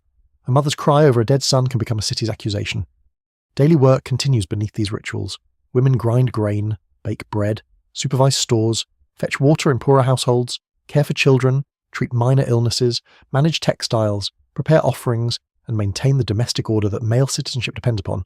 Wealthy women may delegate much of this labour to slaves, but responsibility remains. Poor women may sell goods in markets, serve as nurses, midwives, wool workers, vendors, or labourers. The ideal of female seclusion cannot apply neatly to families that need every available hand to survive. The lives of women are also shaped by space. The house protects and confines. The street exposes and connects. The sanctuary permits movement under sacred authority. The fountain house becomes a place of labour and possible social contact. The grave becomes a site of continuing duty. No single map captures this. Women moved through the city according to status, age, ritual occasion, necessity, and local custom. A young bride, an elderly widow, a priestess, a slave. And a poor vendor do not inhabit the same Athens even if they walk some of the same streets. The greatest uncertainty lies in emotion. Did a young woman fear marriage, welcome it, or both? Did mothers resent the risks expected of them, or understand them as sacred duty? Did women form networks of friendship and mutual help, invisible to male writers? Almost certainly, but the evidence remains incomplete.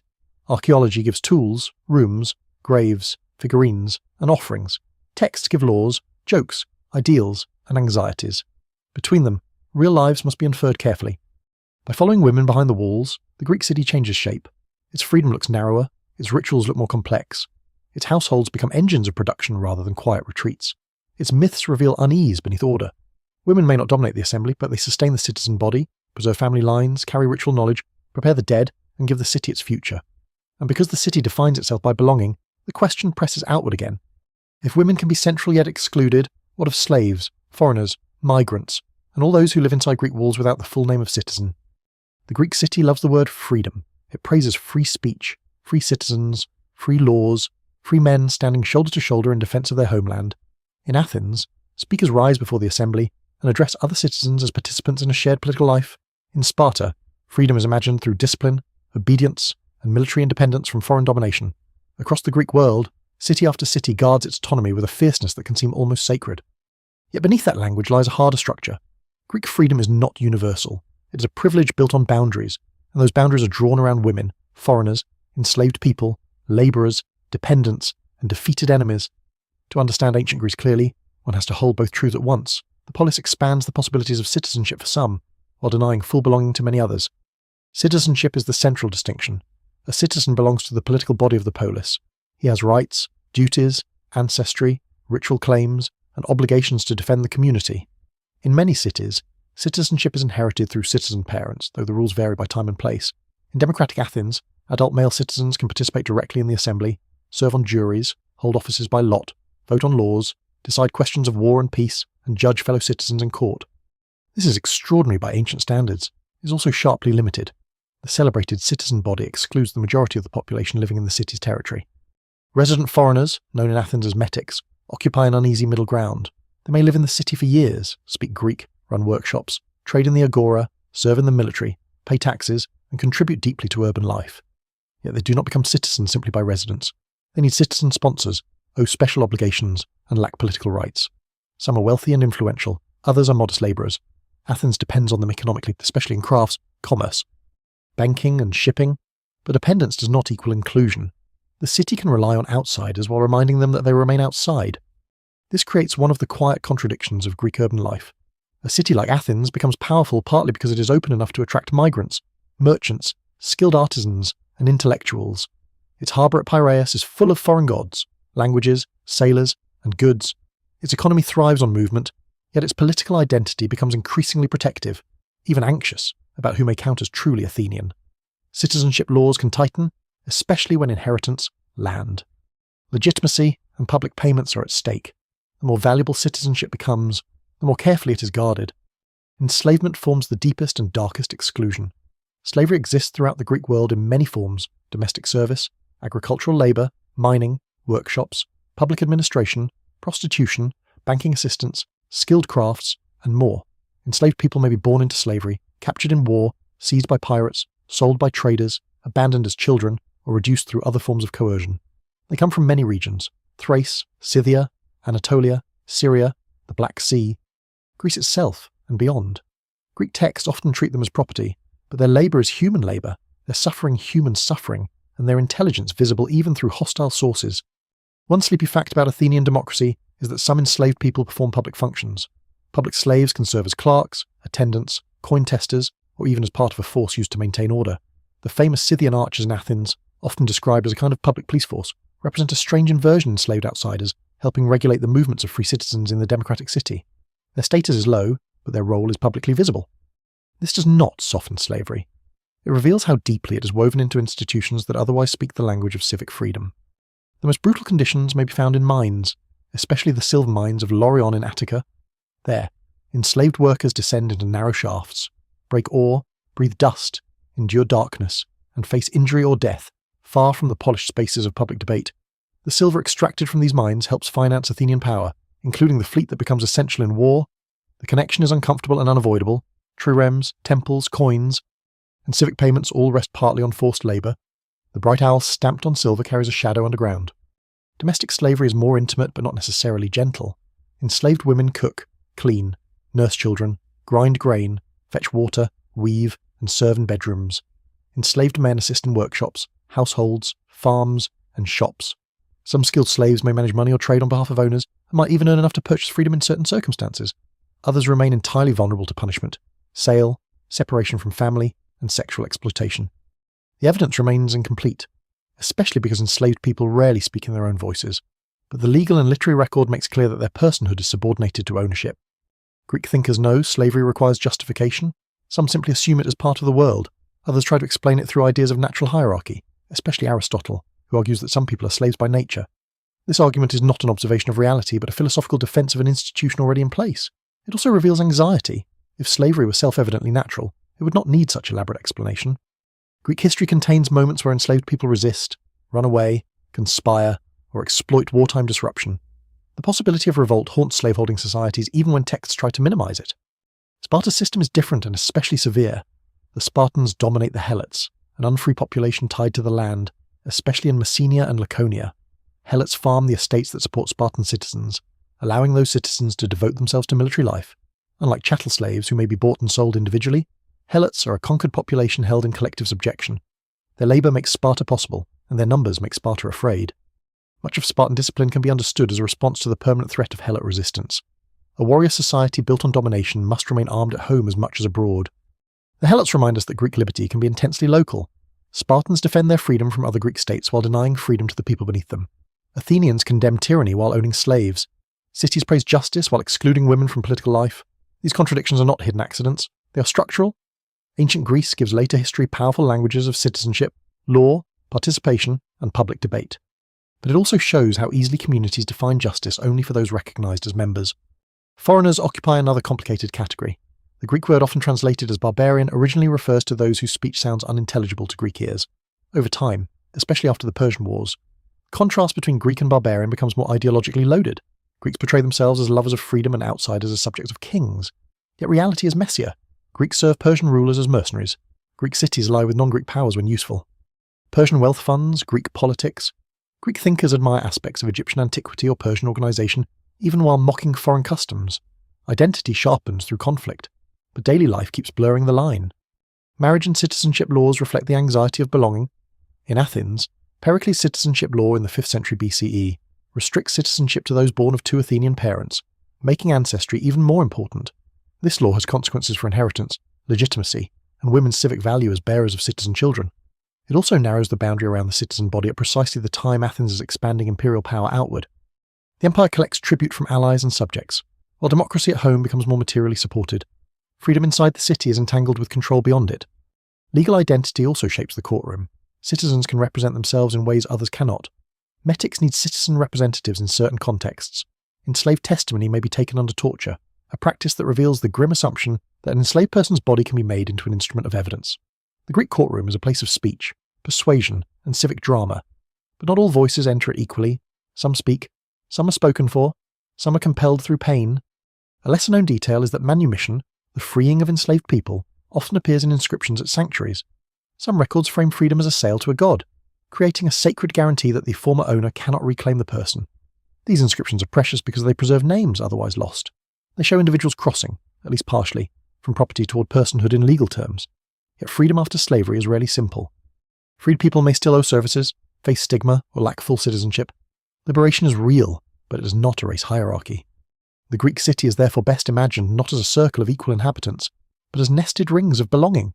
At the centre stand adult male citizens, though even they are divided by wealth, ancestry, and influence. Around them are women of citizen families, essential but politically excluded. Around them are children, future citizens or future wives of citizens. Around them are resident foreigners, necessary yet restricted. Around them and beneath them are enslaved people, whose labour supports the entire structure. Beyond the walls are allies, enemies, colonised populations, trading partners, and imagined barbarians. Polis defines itself by arranging these rings and defending their boundaries.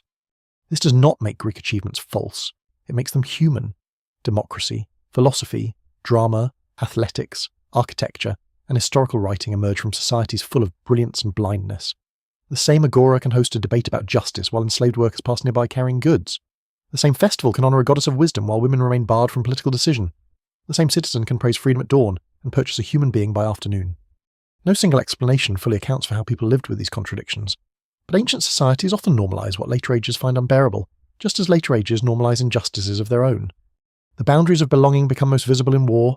When danger comes, citizens are called to defend the polis that grants them identity. Metics may fight too, hoping for honour or security without full inclusion. Enslaved people may serve as attendants, rowers, labourers, or emergency fighters if the city is desperate enough. Women mourn the dead and preserve households behind the lines. War exposes the dependence of the free on the unfree, of men on women, of citizens on outsiders. It tests every claim a city makes about itself. And ancient Greece is rarely free from war for long. Rival palaeas compete over land, trade, honour, alliances, tribute, and fear. Shields hang in houses. Boys grow up hearing of battles. Farmers know their fields can be ravaged. Sailors know fleets can decide the fate of cities. The citizen ideal becomes inseparable from military service, and the same society that debates law beneath open skies also trains men to stand beneath bronze, waiting for the signal to advance. War in ancient Greece begins long before the first spear is thrown. It begins in the fields that lie between rival cities, in borderlands where shepherds argue over pasture, in memories of insults carried for generations, in alliances sealed with oaths that may later become traps, and in the nervous pride of communities that would rather risk ruin than accept humiliation. The Greek polis is small enough for war to feel personal, and large enough for war to become political destiny. A farmer who votes for conflict may later stand in the battle line himself. A father may watch his son oil a shield. A woman may count the days until news returns from a campaign, knowing that silence can be worse than rumour. The most recognisable warrior of the Greek city-state is the hoplite. He wears a helmet, breastplate or lighter armour depending on period and wealth, greaves in some cases, and carries a round shield called an aspis. He fights with a spear and a short sword. Though the spear is primary, the shield is heavy, deeply curved, and held with a central armband and hand grip, allowing it to cover part of the man beside him. This encourages formation fighting, the famous phalanx, where men stand close together in ranks and advance as a collective mass. The image is simple, but the experience is not. Inside a hoplite line, visibility narrows, bronze heats under the sun, dust rises, the sound of flutes, shouted commands, prayers, shields, feet, and breath compresses the world into a few terrifying yards. One sleepy fact about hoplite warfare is that battles could be both brief and psychologically immense. A clash between phalanxes might be decided in a relatively short time compared with later prolonged battlefield engagements, but the emotional weight is enormous. Men push, stab, stumble, brace, and try not to create a gap that could destroy their neighbours. Courage is not an abstract virtue here. It is the physical act of remaining in place when every instinct wants distance. The shield protects the line as much as the individual, which is why losing or throwing away a shield becomes shameful in many Greek traditions. A breastplate protects oneself. A shield helps protect everyone. Yet Greek warfare is not only honourable collision between citizen equals. That is the clean image cities like to remember. Real war includes ravaged crops, burned farmsteads, ambushes, sieges, massacres, enslavement, betrayal, naval blockades, disease, hunger, and panic. Hoplite battle may decide some conflicts, especially in earlier periods, but many wars are won by endurance, money, logistics, and cruelty. A city may avoid direct battle and instead devastate enemy farmland, hoping to force surrender through hunger and humiliation. For farmers, this is intimate violence. An olive tree cut down in war may represent decades of lost labour. A burned field is not symbolic. It is next year's empty stomach. The trireme adds another dimension. This long, narrow warship carries 3 levels of oarsmen and uses speed, discipline, and a bronze-sheathed ram to strike enemy ships. It is a machine made of wood, muscle, timing, and fear. Rowers must move together with extraordinary precision. In Athens, naval power becomes deeply tied to democracy, because thousands of poorer citizens serve as rowers. They may not afford hoplite armour, but their bodies power the fleet that protects and expands the city. This changes political confidence. Men who row for the city can claim they are essential to it. At sea, battle is chaos in motion. Ships manoeuvre for position. Commanders seek to ram from the side or rear. Oars splinter, hulls crack. Men fall into water weighed down by equipment. A victorious navy can decide the fate of grain routes, islands, tribute, and imperial ambition. The sea that once connected traders now becomes a battlefield where entire strategies are built on wind, harbour access, training, and money. A trireme is expensive to build and maintain. Its crews must be fed and paid. Its timber must come from somewhere. Behind every naval victory stands an economic system capable of turning forests, silver, and human discipline into speed. The Persian Wars become one of the great turning points in Greek memory. In the early 5th century BCE, the expanding Persian Empire, already vast beyond anything a single Greek polis can imagine controlling, becomes entangled with the cities of the Aegean. The Ionian Revolt, involving Greek cities in Asia Minor, brings mainland Greeks into conflict with Persia. Then come the invasions associated with Darius and Xerxes. Marathon, Thermopylae, Salamis, and Plataea become names loaded with legend. Later Greeks remember them as moments when free cities resisted the power of a great king. The reality is more complicated and more interesting. Persia is not a cartoon empire of darkness. It is a sophisticated imperial system with roads, administrators, tribute networks, royal ideology, and remarkable cultural diversity. Many Greeks serve Persian interests. Some Greek cities submit, others resist. Greek unity during the wars is partial, strained, and temporary. Even at the moment of danger, rivalries persist. Still, the successful resistance of several Greek states, especially Athens and Sparta, transforms Greek self-understanding.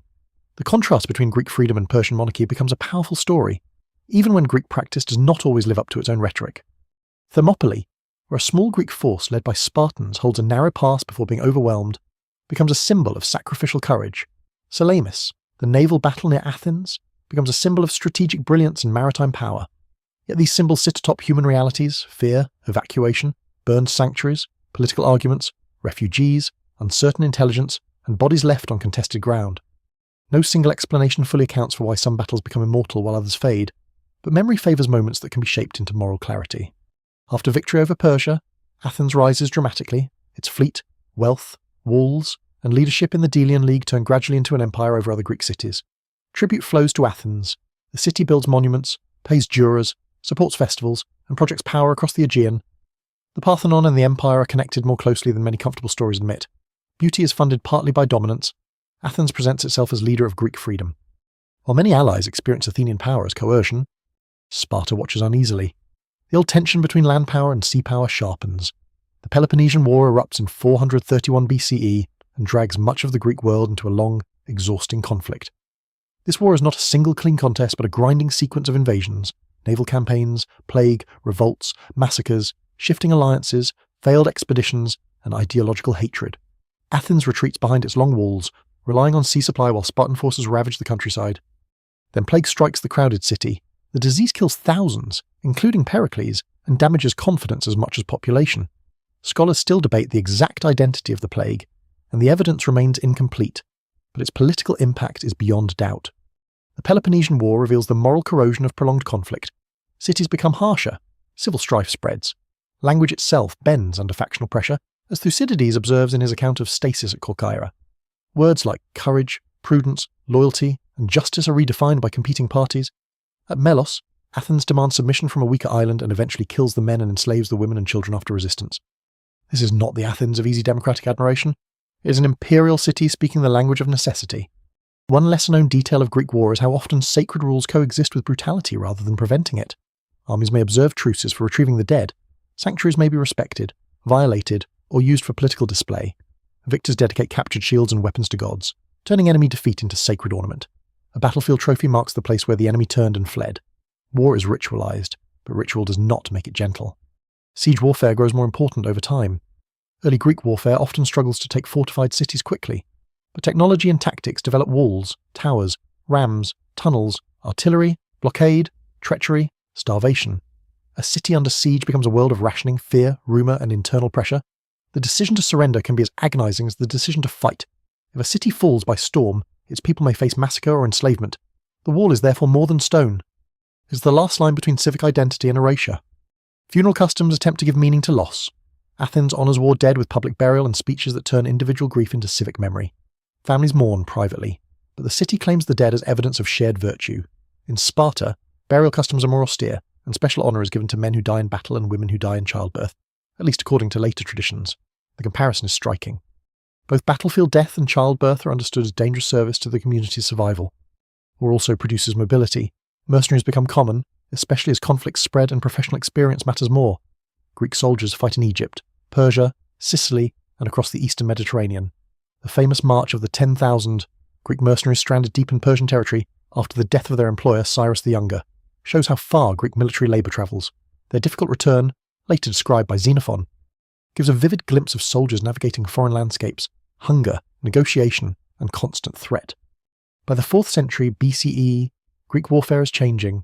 Thebes briefly rises to extraordinary power under leaders such as Epaminondas, defeating Sparta at Leuctra and shattering the myth of Spartan invincibility. Innovations and tactics reveal that old certainties can fail.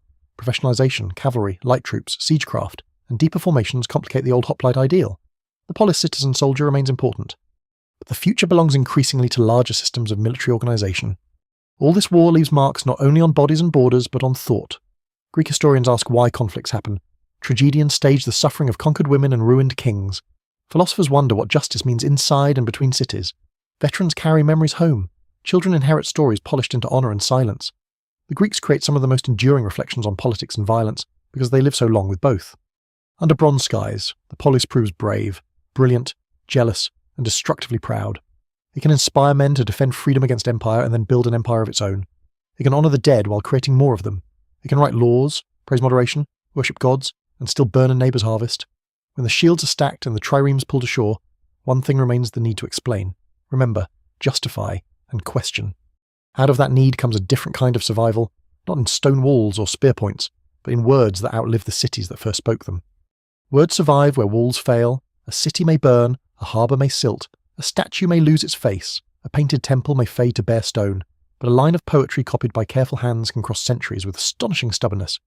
Ancient Greece becomes one of the great word-making civilizations not because every Greek reads widely, or because literacy reaches everyone equally, but because spoken performance, public argument, inscription, drama, philosophy, and later manuscript copying create a chain of memory strong enough to outlast conquest. The Greek world is noisy with speech before it is crowded with books. Songs come first, arguments come next. Writing gives both a second life. The earliest great Greek poems come from oral tradition. The Iliad and the Odyssey stand near the beginning of surviving Greek literature, yet they are already mature, layered, and ancient in feeling. They look backward toward a heroic age of bronze weapons, ruined palaces, sea voyages, feasts, oaths, anger, longing, and return. They are not simple records of the Mycenaean world, nor are they pure invention. They preserve echoes from different centuries. Fused through performance into stories large enough to carry grief and glory at once. Scholars still debate how these poems reached written form, whether one poet or many shaped them, and how much older material lies beneath them. The evidence remains incomplete, but their power is not in doubt. They give Greeks a shared memory of what courage costs. The Iliad does not tell the whole Trojan War. It focuses on a brief crisis of anger, honour, and mortality. That is one reason it remains so human. Achilles is nearly invincible and still helpless before death. Priam is a king and still only an old father begging for his son's body. War appears glorious and unbearable at the same time. The Odyssey turns from battlefield to sea, from rage to endurance, from heroic death to the difficult art of getting home. Its world is full of islands, storms, monsters, strangers, disguises, temptations, and tests of hospitality.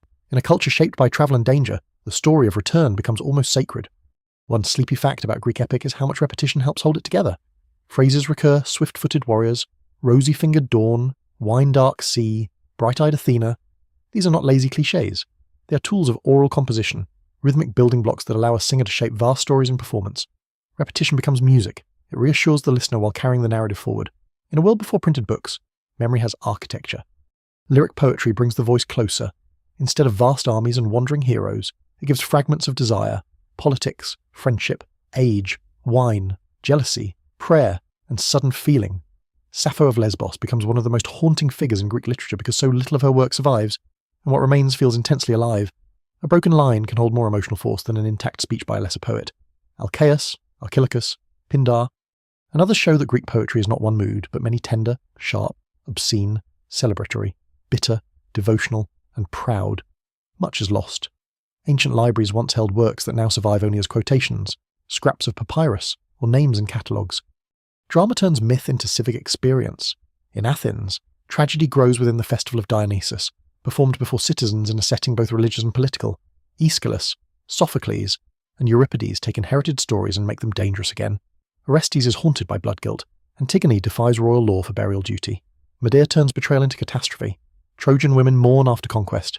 Kings learn too late that power without wisdom is fragile. These plays do not merely retell myths. They force a city to sit together and watch suffering unfold in language precise enough to wound. Comedy brings a different truth. Aristophanes fills the stage with satire, fantasy, bodily humour, political attack, and wild invention.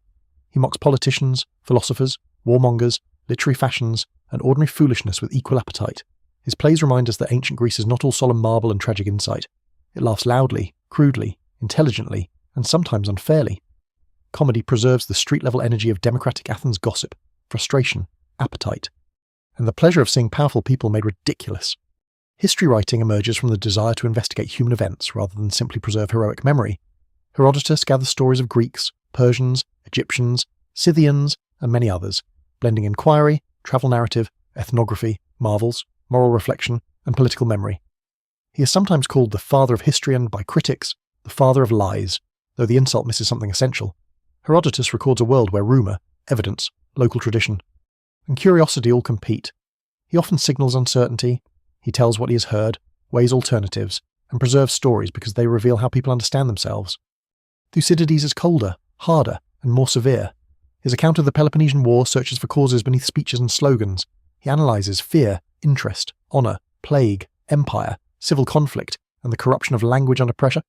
His work feels modern because he distrusts easy explanations, yet he too shapes events through selection and style. No historian stands outside history completely.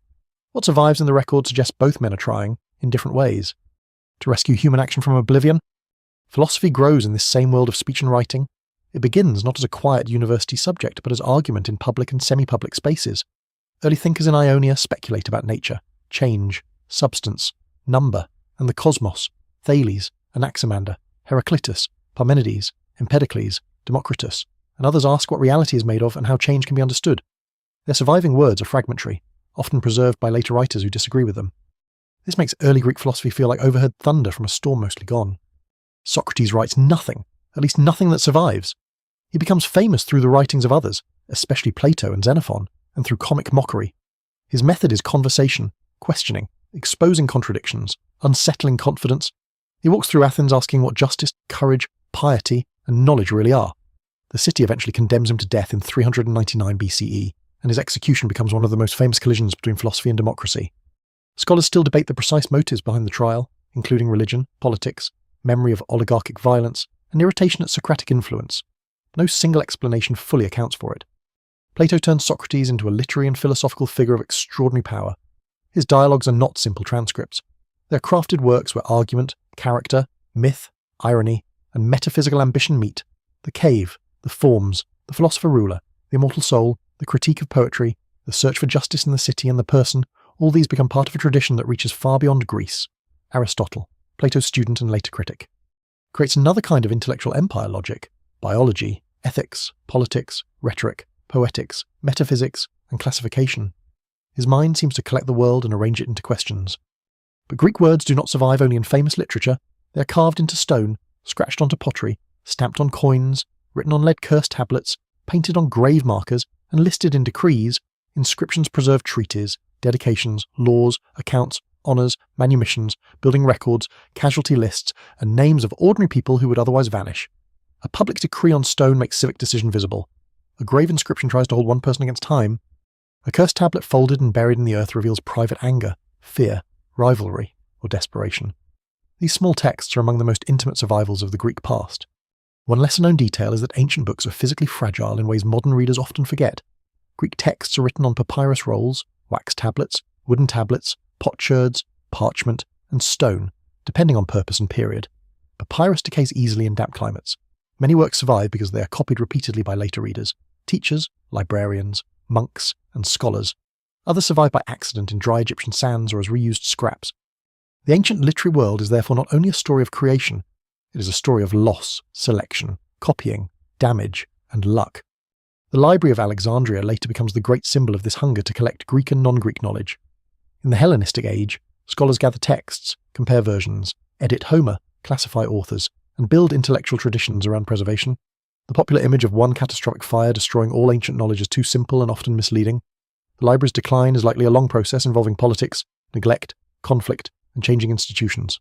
Still, the symbol endures because it expresses a real fear that human memory can be gathered and still be lost.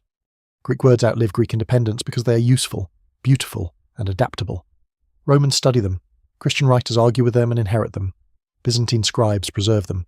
Arabic scholars engage with Greek science and philosophy through translation and commentary. Renaissance humanists recover and circulate them anew. Every survival changes context. Homer in an oral feast, Homer in an Alexandrian library, Homer in a Byzantine manuscript, Homer in a printed book. And Homer in a modern classroom are not the same cultural event. though the words connect them. This is the strange afterlife of ancient Greece. The cities fight, decline, surrender, and transform, but their words keep moving. A sentence first spoken in a small Mediterranean city can reappear in a medieval monastery, an Islamic philosophical debate, a Renaissance studio, a modern courtroom, or a quiet room where someone reads alone at night. Not all voices survive equally. Women, slaves, foreigners, labourers, and the poor are still underheard, yet even through an unequal record. The Greek past speaks with unusual range hymns, jokes, laws, curses, tragedies, ship inventories, philosophical puzzles, and names scratched by hands long gone. The Greeks live in a world of gods, war, trade, and civic rivalry, but they also learn to make words into vessels. They ask what happened, what is real, what is just, what is beautiful, what can be known, and what must be endured. Some answers now seem limited, others remain sharp, and beyond the poets and philosophers, another kind of curiosity begins to stir the attempt to measure the heavens, diagnose the body, calculate shapes, explain eclipses, heal through dreams, and build devices whose fragments still puzzle those who find them beneath the sea. The Greek desire to explain the world never completely separates itself from wonder. A healer may observe symptoms carefully and still send a patient to a god. An astronomer may calculate patterns in the sky and still live in a culture where eclipses frighten armies. A mathematician may prove something with austere clarity while temples nearby fill with smoke, song, and sacrifice. Ancient Greek science is not modern science wearing older clothing. It is a restless mixture of observation, argument, geometry, speculation, sacred tradition, practical craft, and bold attempts to find order beneath appearances. Its power lies not in being always right, but in asking the world to make sense. The heavens invite this kind of attention. Night in the ancient Mediterranean is darker than most modern nights, and the sky is not hidden by electric haze. Stars matter to sailors, farmers, poets, and philosophers. Constellations help mark seasons and routes. The rising and setting of certain stars can signal agricultural tasks, dangerous weather, or sailing conditions. To watch the sky is practical before it's theoretical, yet practical watching can become cosmic thought. Greek thinkers begin asking what the stars are, why planets wander, why eclipses occur, and whether the universe has an underlying structure that the mind can grasp. Early natural philosophers in Ionia offer daring explanations. They look for causes in water, air, fire, boundless substance, atoms, numbers, or change itself. Some ideas are wrong in detail and magnificent in ambition. To suggest that thunder, earthquakes, disease, or celestial events might have natural causes is not simply a technical move. It changes the relationship between humans and fear. Gods do not vanish, but explanation widens. A storm can still be sacred and also have a pattern. An eclipse can still terrify and also be predictable. No single explanation fully accounts for how ordinary Greeks received these ideas, but among thinkers, physicians, and mathematicians, a habit of inquiry deepens. Mathematics becomes one of Greece's most enduring intellectual monuments. The Pythagoreans link number, harmony, music, and cosmic order in ways that feel both mystical and rigorous. Geometry develops into a discipline of proof, where conclusions are not merely measured but demonstrated. Euclid, working later in Hellenistic Alexandria, organises geometric knowledge in a form so influential that his elements shapes mathematical education for more than 2,000 years. The beauty of Greek geometry is its confidence that a line drawn in dust can reveal truths not bound to dust at all. A triangle scratched on a tablet becomes a doorway into permanence. One sleepy fact about Greek mathematics is that it often grows beside very ordinary needs. Land must be measured, buildings must be planned, ships must be built, calendars must be regulated, musical intervals must be tuned, machines must be constructed. Abstract thought and practical craft are not enemies, though elite writers sometimes undervalue manual labour. Behind elegant theorems stand surveyors, builders, accountants, navigators, and artisans whose work pushes knowledge forward without always receiving philosophical praise. Medicine follows a similar path between observation and inherited belief. The Hippocratic writings, a collection rather than a single author's work, show healers trying to understand disease through regimen, environment, bodily balance, and careful attention to symptoms. They ask what the patient eats, how the seasons shift, where winds blow, what waters are used, how fever rises and falls, and what patterns appear across cases. Illness becomes something to be watched over time rather than merely named as divine punishment. This is a major shift, though not a complete break with religion. The theory of the four humours blood, phlegm, yellow bile, and black bile later becomes deeply influential. Health is imagined as balance, disease as imbalance. By modern standards, this system is flawed, but it gives physicians a framework for connecting diet, climate, temperament, age, and treatment. Greek healers use purging, bloodletting, diet, rest, exercise, surgery, bandaging, cautery, and drugs derived from plants and minerals. Some treatments help, others harm. The evidence remains incomplete for many everyday practices, but the effort to record cases and outcomes marks a lasting contribution. Sacred healing remains powerful at the same time. At sanctuaries of Asclepius, the healing god, patients undergo purification, make offerings, and sleep in a sacred space hoping for a dream in which the god appears. They may report visions of snakes, divine touch, surgery performed in dream, or instructions for treatment. Successful cures are recorded in inscriptions, sometimes with details that sound miraculous, sometimes strangely clinical. Modern readers may separate temple healing from medicine, but ancient patients often do not. When pain is severe, a person does not care whether help comes through diet, knife, prayer, dream, or God. Hope uses every door available. Anatomy advances slowly because cultural practices limit dissection of human bodies in many Greek contexts. Still, physicians learn from wounds, childbirth, animal dissection, surgery, and observation. In Hellenistic Alexandria, anatomical study becomes more direct, with figures such as Herophilus and Erasistratus associated with remarkable investigations of nerves, organs, and the brain. Ancient reports even claim human dissection and vivisection occurred. Though the details are morally disturbing and historically debated, what survives in the record suggests a period of intense medical curiosity enabled by royal patronage and urban institutions far from the older polis world. Greek technology is equally fascinating because it is often hidden behind literary admiration for abstract thought. Craftsmen build cranes, pumps, catapults, water clocks, automata, geared devices, and theatrical machines. Engineers improve siege equipment and harbour works. Artisans master bronze casting, ceramic firing, glasswork, shipbuilding, and fine metal mechanisms. The line between science and craft is porous, even when philosophers pretend otherwise. The Antikythera mechanism is the most famous surviving example of this hidden sophistication. Found in a shipwreck off the island of Antikythera, this corroded bronze device contains intricate gears used to model astronomical cycles, including solar and lunar movements and eclipse predictions. It dates from the Hellenistic period and remains astonishing because nothing else quite like it survives from antiquity. It does not prove that every Greek household contained advanced machines. Of course. It proves that under certain conditions, Greek mathematical astronomy and precision craftsmanship could merge into a portable mechanical cosmos. The object feels almost impossible because the rest of the tradition is so fragmentary. It is a reminder that ancient technology may have been richer than the surviving record allows us to see. Astronomy grows more mathematical over time. Greek thinkers proposed models to explain planetary motion, lunar phases, eclipses, and the structure of the cosmos. Aristarchus of Samos even proposes that the Earth moves around the Sun, though his heliocentric idea does not become dominant in antiquity. Eratosthenes estimates the circumference of the Earth with remarkable accuracy using shadows, geometry, and the distance between Alexandria and Syene. Hipparchus develops star catalogues and discovers precession, the slow shift in the orientation of Earth's axis. Claudius Ptolemy, later in Roman Egypt but writing in Greek intellectual tradition, creates a geocentric mathematical system that dominates astronomy for centuries. One lesser-known detail is how often Greek science depends on institutions beyond mainland Greece. Alexandria, Pergamon, Rhodes, Syracuse, and other Hellenistic centres become crucial. Royal courts fund scholars, libraries collect texts, and cities connected by empire allow knowledge to travel. The classical polis produces fierce debate, but the Hellenistic world gives science new scale. Scholars can compare observations from different regions, access large libraries, and work under patronage that frees some from immediate local politics.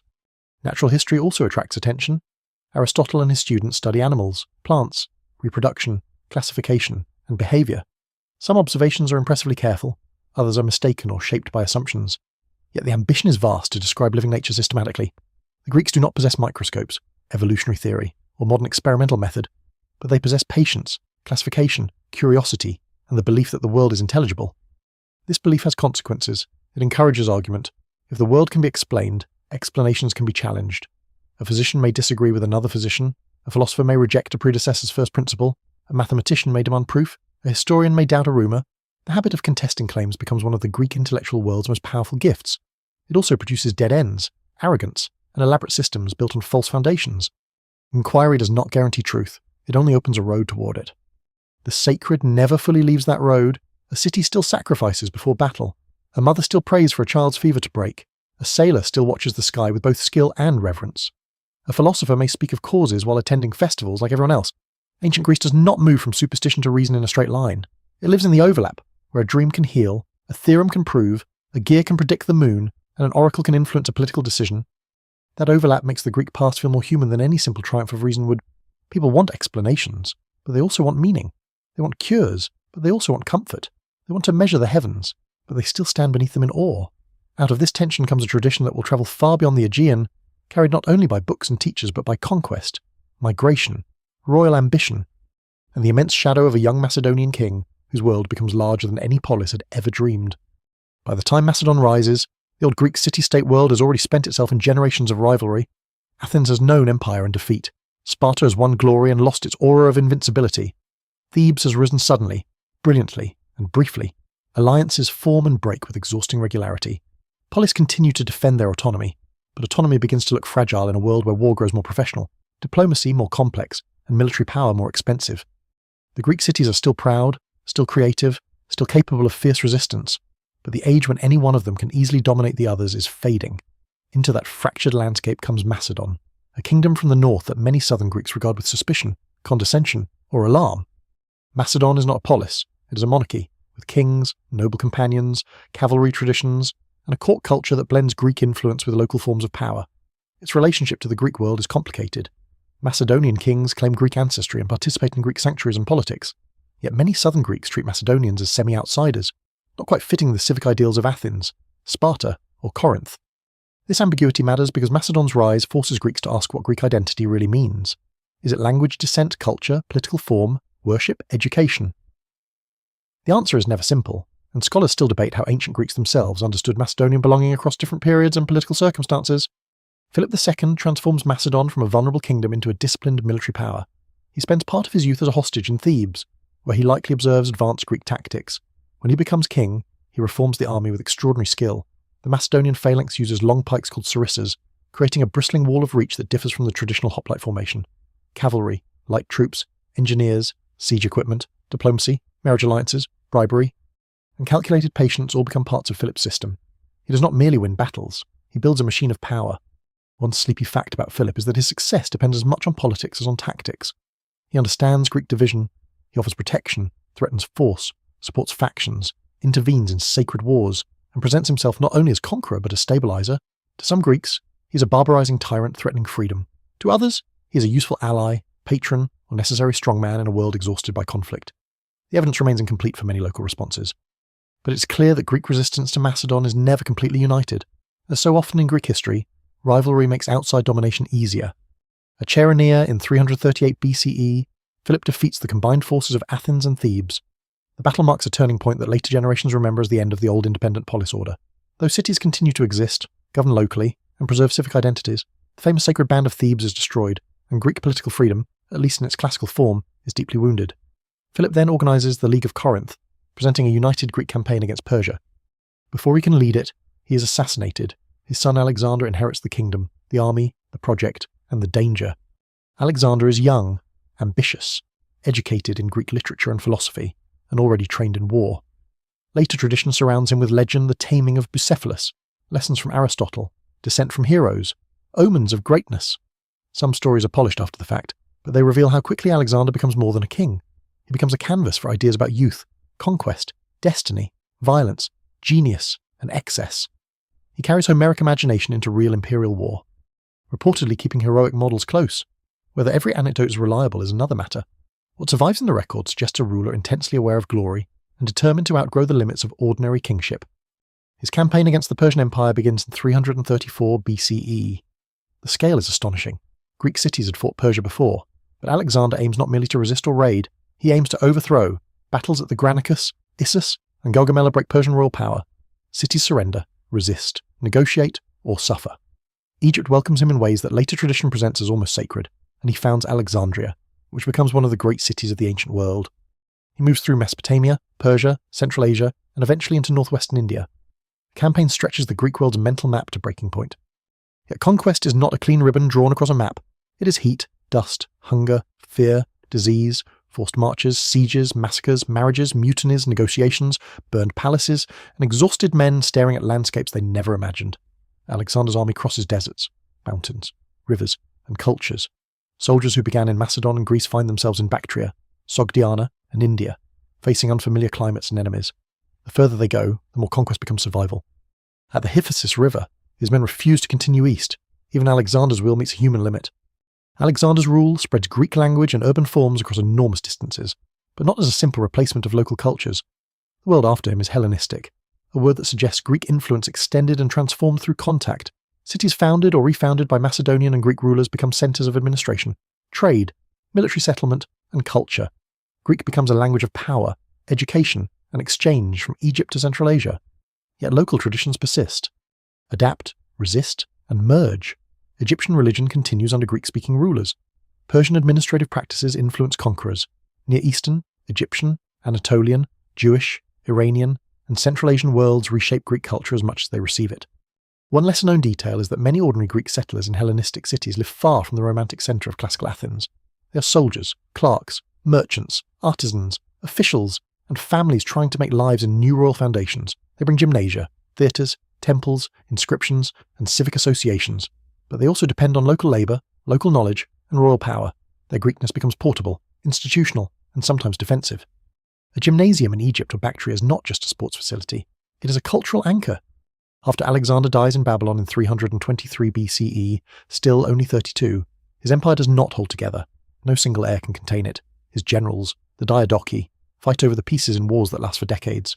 The result is a series of Hellenistic kingdoms, the Ptolemies in Egypt, the Seleucids across much of Asia, the Antigonids in Macedon, and smaller powers shifting around them. The old polis survives. But it now exists under the shadow of kings whose armies and resources dwarf most civic states.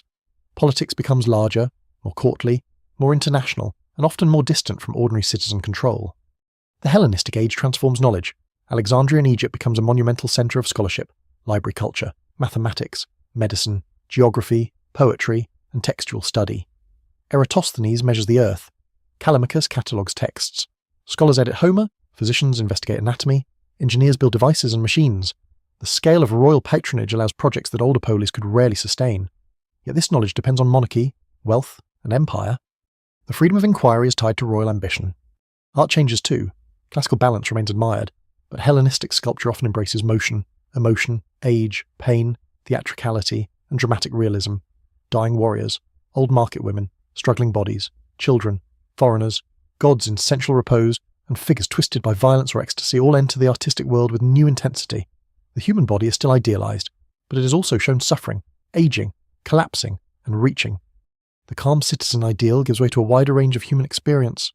Religion becomes more mobile and mixed. Greek gods travel and merge with local deities. Isis becomes popular beyond Egypt. Serapis is promoted under the Ptolemies as a god who can bridge Greek and Egyptian forms. Ruler cults develop, giving kings divine honours in ways that would have startled earlier civic traditions, though hero cult and divine ancestry had long prepared some of the ground. People seek protection in a vast and unstable world through mystery cults, healing gods. Household devotions, astrology, philosophy, and local rituals, the sacred map expands along with the political one. Philosophy also shifts. In a world where the old polis no longer feels like the complete horizon of life, schools such as Stoicism and Epicureanism speak to individuals seeking stability, ethics, and peace under vast monarchies and uncertain fortune. The Stoics imagine a cosmos ordered by reason and encourage virtue in accordance with nature. Epicureans seek freedom from unnecessary fear and disturbance, including fear of gods and death. Cynics challenge convention with radical simplicity. These philosophies are not sleepy abstractions. They are survival strategies for minds living after the collapse of the old civic centre. Alexander's long shadow also reaches Rome. Rome conquers the Hellenistic kingdoms and absorbs Greek culture with fascination and unease. Greek tutors educate Roman elites. Greek art fills Roman villas. Greek philosophy shapes Roman thought. Greek medicine, literature, and mythology become part of the Roman imperial world. In a strange reversal, Greece is politically conquered but culturally victorious in many domains. The Greek language remains essential in the Eastern Mediterranean for centuries. But the cost of this expansion is immense. Cities are destroyed, populations are displaced, soldiers die far from home, local traditions are subordinated to royal and imperial systems. Alexander's image as heroic world builder competes with the reality of extreme violence. No single explanation fully accounts for his legacy because it is genuinely double. He spreads Greek culture and breaks worlds open. He founds cities and destroys cities. He inspires scholarship, myth, admiration, and horror. He's both a bridge and a blade. By the end of the Hellenistic age, ancient Greece is no longer only the rocky Aegean landscape of islands and polis. It is a language heard in Egyptian streets, a theatre in Asia Minor, a gymnasium near desert roads, a manuscript in Alexandria, a statue in a royal capital, a coin bearing a king's profile, a philosophical school speaking to anyone who feels displaced in a wide world. Greece has become less local and more universal, but also less politically free in the old civic sense. The polis has not vanished, but it has been overtaken by scale. And still, beneath all the empires and libraries, the old traces remain Bronze Age walls, household lamps, temple foundations, shipwrecks, inscriptions, bones, pigments, toys, helmets, votive offerings, and broken cups. The Greek world has expanded beyond recognition, but its deepest mysteries are still buried in the ground, waiting for later hands to uncover them and ask what was lost, what was misunderstood, and what still whispers from the ruins. The ruins of ancient Greece do not whisper in one voice. They murmur through stone, clay, bone, bronze, ash, paint, ship timber, inscriptions, and empty spaces where something has vanished too completely to name. A broken statue in a museum looks silent until one remembers that it once had colour, context, offerings, weather, and human eyes upon it. A temple column standing alone on a hill seems pure and timeless until one imagines the smell of sacrifice, the chatter of visitors, the labourers who drag stone into place, and the priest who knew exactly which ritual mistake might anger the god. Greece survives not as a finished image but as a field of traces, and every trace asks to be read carefully. Modern people often inherit a bleached version of ancient Greece: white marble, calm faces, clean ruins beneath a blue sky, reason replacing superstition, democracy shining without shadow. This image is beautiful, but it is incomplete. Ancient statues and temples were often painted in vivid colours: blues, reds, golds, blacks, patterned garments, painted eyes, bronze fittings, and shining ornaments once animated surfaces that now appear pale. The Parthenon did not originally look like a quiet white skeleton. It was a religious building, a civic statement, an imperial monument, and a richly decorated object within a living city. Time has not merely preserved it, time has edited it. One sleepy fact about Greek sculpture is that many famous works survive only as Roman copies. Bronze originals were often melted down because bronze remained valuable as raw material. Marble copies made for Roman patrons preserve poses, compositions, and styles, but not always the exact surface, scale, or force of the lost originals. Some masterpieces known from later copies may once have gleamed in bronze, catching sunlight with a presence modern viewers can barely reconstruct. What survives in the record suggests that ancient Greek art was more colourful, more varied, and more materially unstable than the museum canon implies. Archaeology has changed ancient Greece repeatedly. Heinrich Schliemann's excavations at Troy and Mycenae electrified the 19th century, though his methods were destructive by modern standards, and his eagerness to connect finds with Homer often outran the evidence. Arthur Evans at Knossos reconstructed Minoan Crete with imagination, scholarship, and controversy, giving the world vivid images of a palace civilization while also imposing modern interpretations onto ancient remains. Later archaeologists refined, corrected, challenged, and complicated these early visions. The history of discovering Greece is itself a history of desire, the desire to find heroes, origins, beauty, proof, and sometimes national pride buried in the earth. The ground is patient, but it does not explain itself. A layer of ash may mean invasion, accident, earthquake damage followed by fire, ritual destruction, or some combination of causes. A weapon in a grave may indicate warrior identity, elite symbolism, inheritance, or display rather than the life story of the person buried. A goddess figurine may be a toy, a votive, a household charm, a ritual object, or something modern categories do not quite catch. No single explanation fully accounts for many finds, and responsible archaeology often advances by resisting the easier story. Shipwrecks are among the most haunting Greek archives. A wreck freezes a journey at the moment it fails. Amphorae settle on the seabed. Bronze statues sink into darkness. Personal objects lie near cargo meant for markets that will never receive it. The Antikythera shipwreck, with its statues, luxury goods, and extraordinary geared mechanism, reveals not just a lost vessel but a moving world of trade, technology, wealth, and risk. Underwater archaeology reminds us that the Mediterranean is not only a route, it is a graveyard of plans. Inscriptions bring individual voices closer. A name cut into stone, a law displayed in public, a dedication to a god, a list of war dead, a curse scratched on lead, a manumission record at a sanctuary all preserve moments of intention. They do not tell everything, but they resist disappearance. Some are grand civic statements, others are almost painfully small. Someone thanks a healing god, someone marks a grave, someone asks divine powers to bind an enemy in court or love. Ancient Greece becomes more intimate through these scratches than through marble grandeur alone. Lost texts are another kind of ruin. Most Greek literature is gone. Entire tragedians survive only in titles and fragments. Histories once read in libraries disappear except for quotations. Philosophical works are known through opponents, women poets, local historians, technical writers, comic playwrights, and everyday documents have vanished in numbers impossible to measure. The surviving canon can mislead because it feels abundant when it is actually a narrow remnant. The evidence remains incomplete not at the edges, but at the centre. Even famous places remain mysterious. Delphi's rituals are still debated.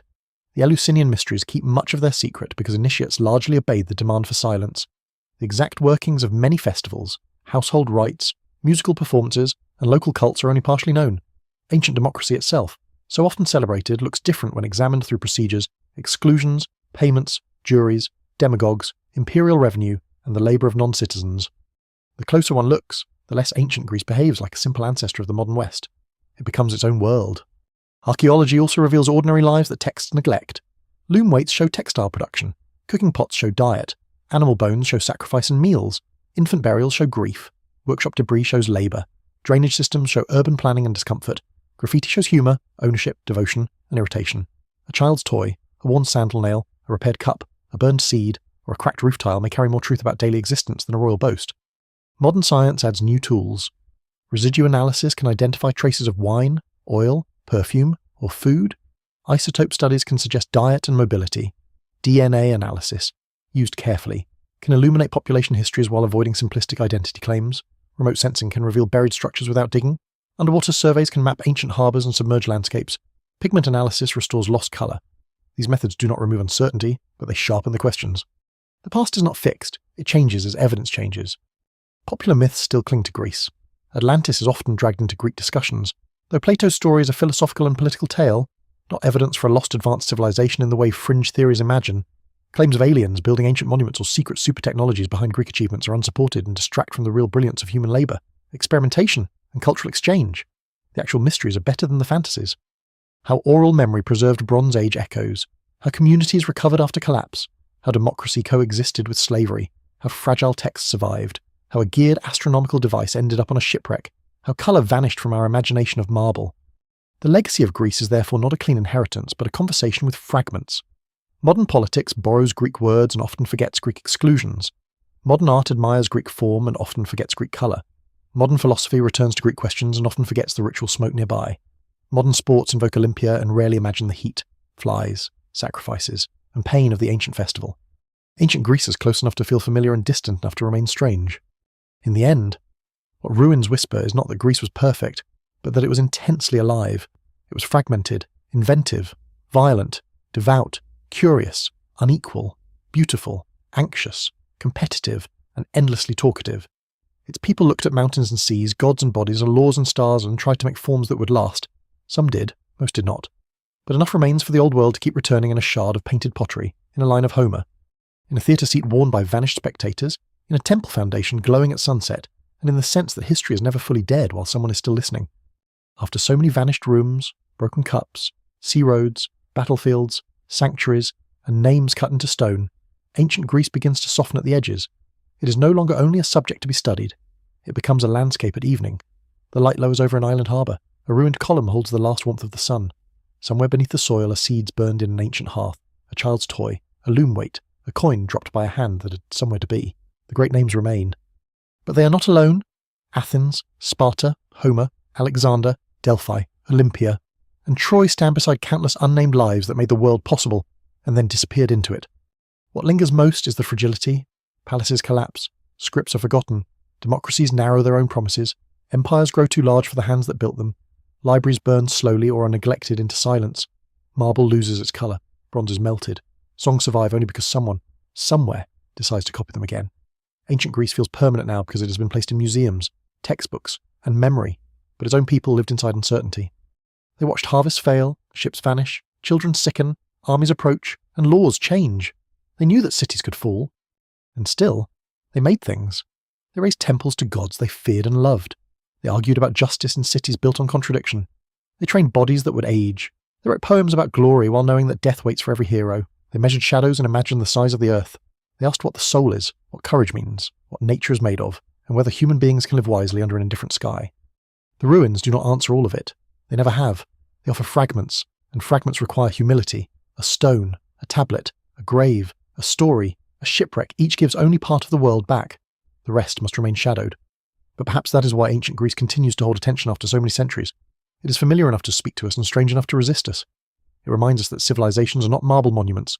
They are weather, hunger, faith, labour, pride, memory objects in time. At the end, imagine the Aegean again before sleep. The water darkens, the mountains turn blue. A small lamp burns in a house that is gone now. Someone closes a door. Somewhere beyond the harbour, a ship moves into night, carrying oil, wine, rumours, prayers, and the fragile confidence that morning will come.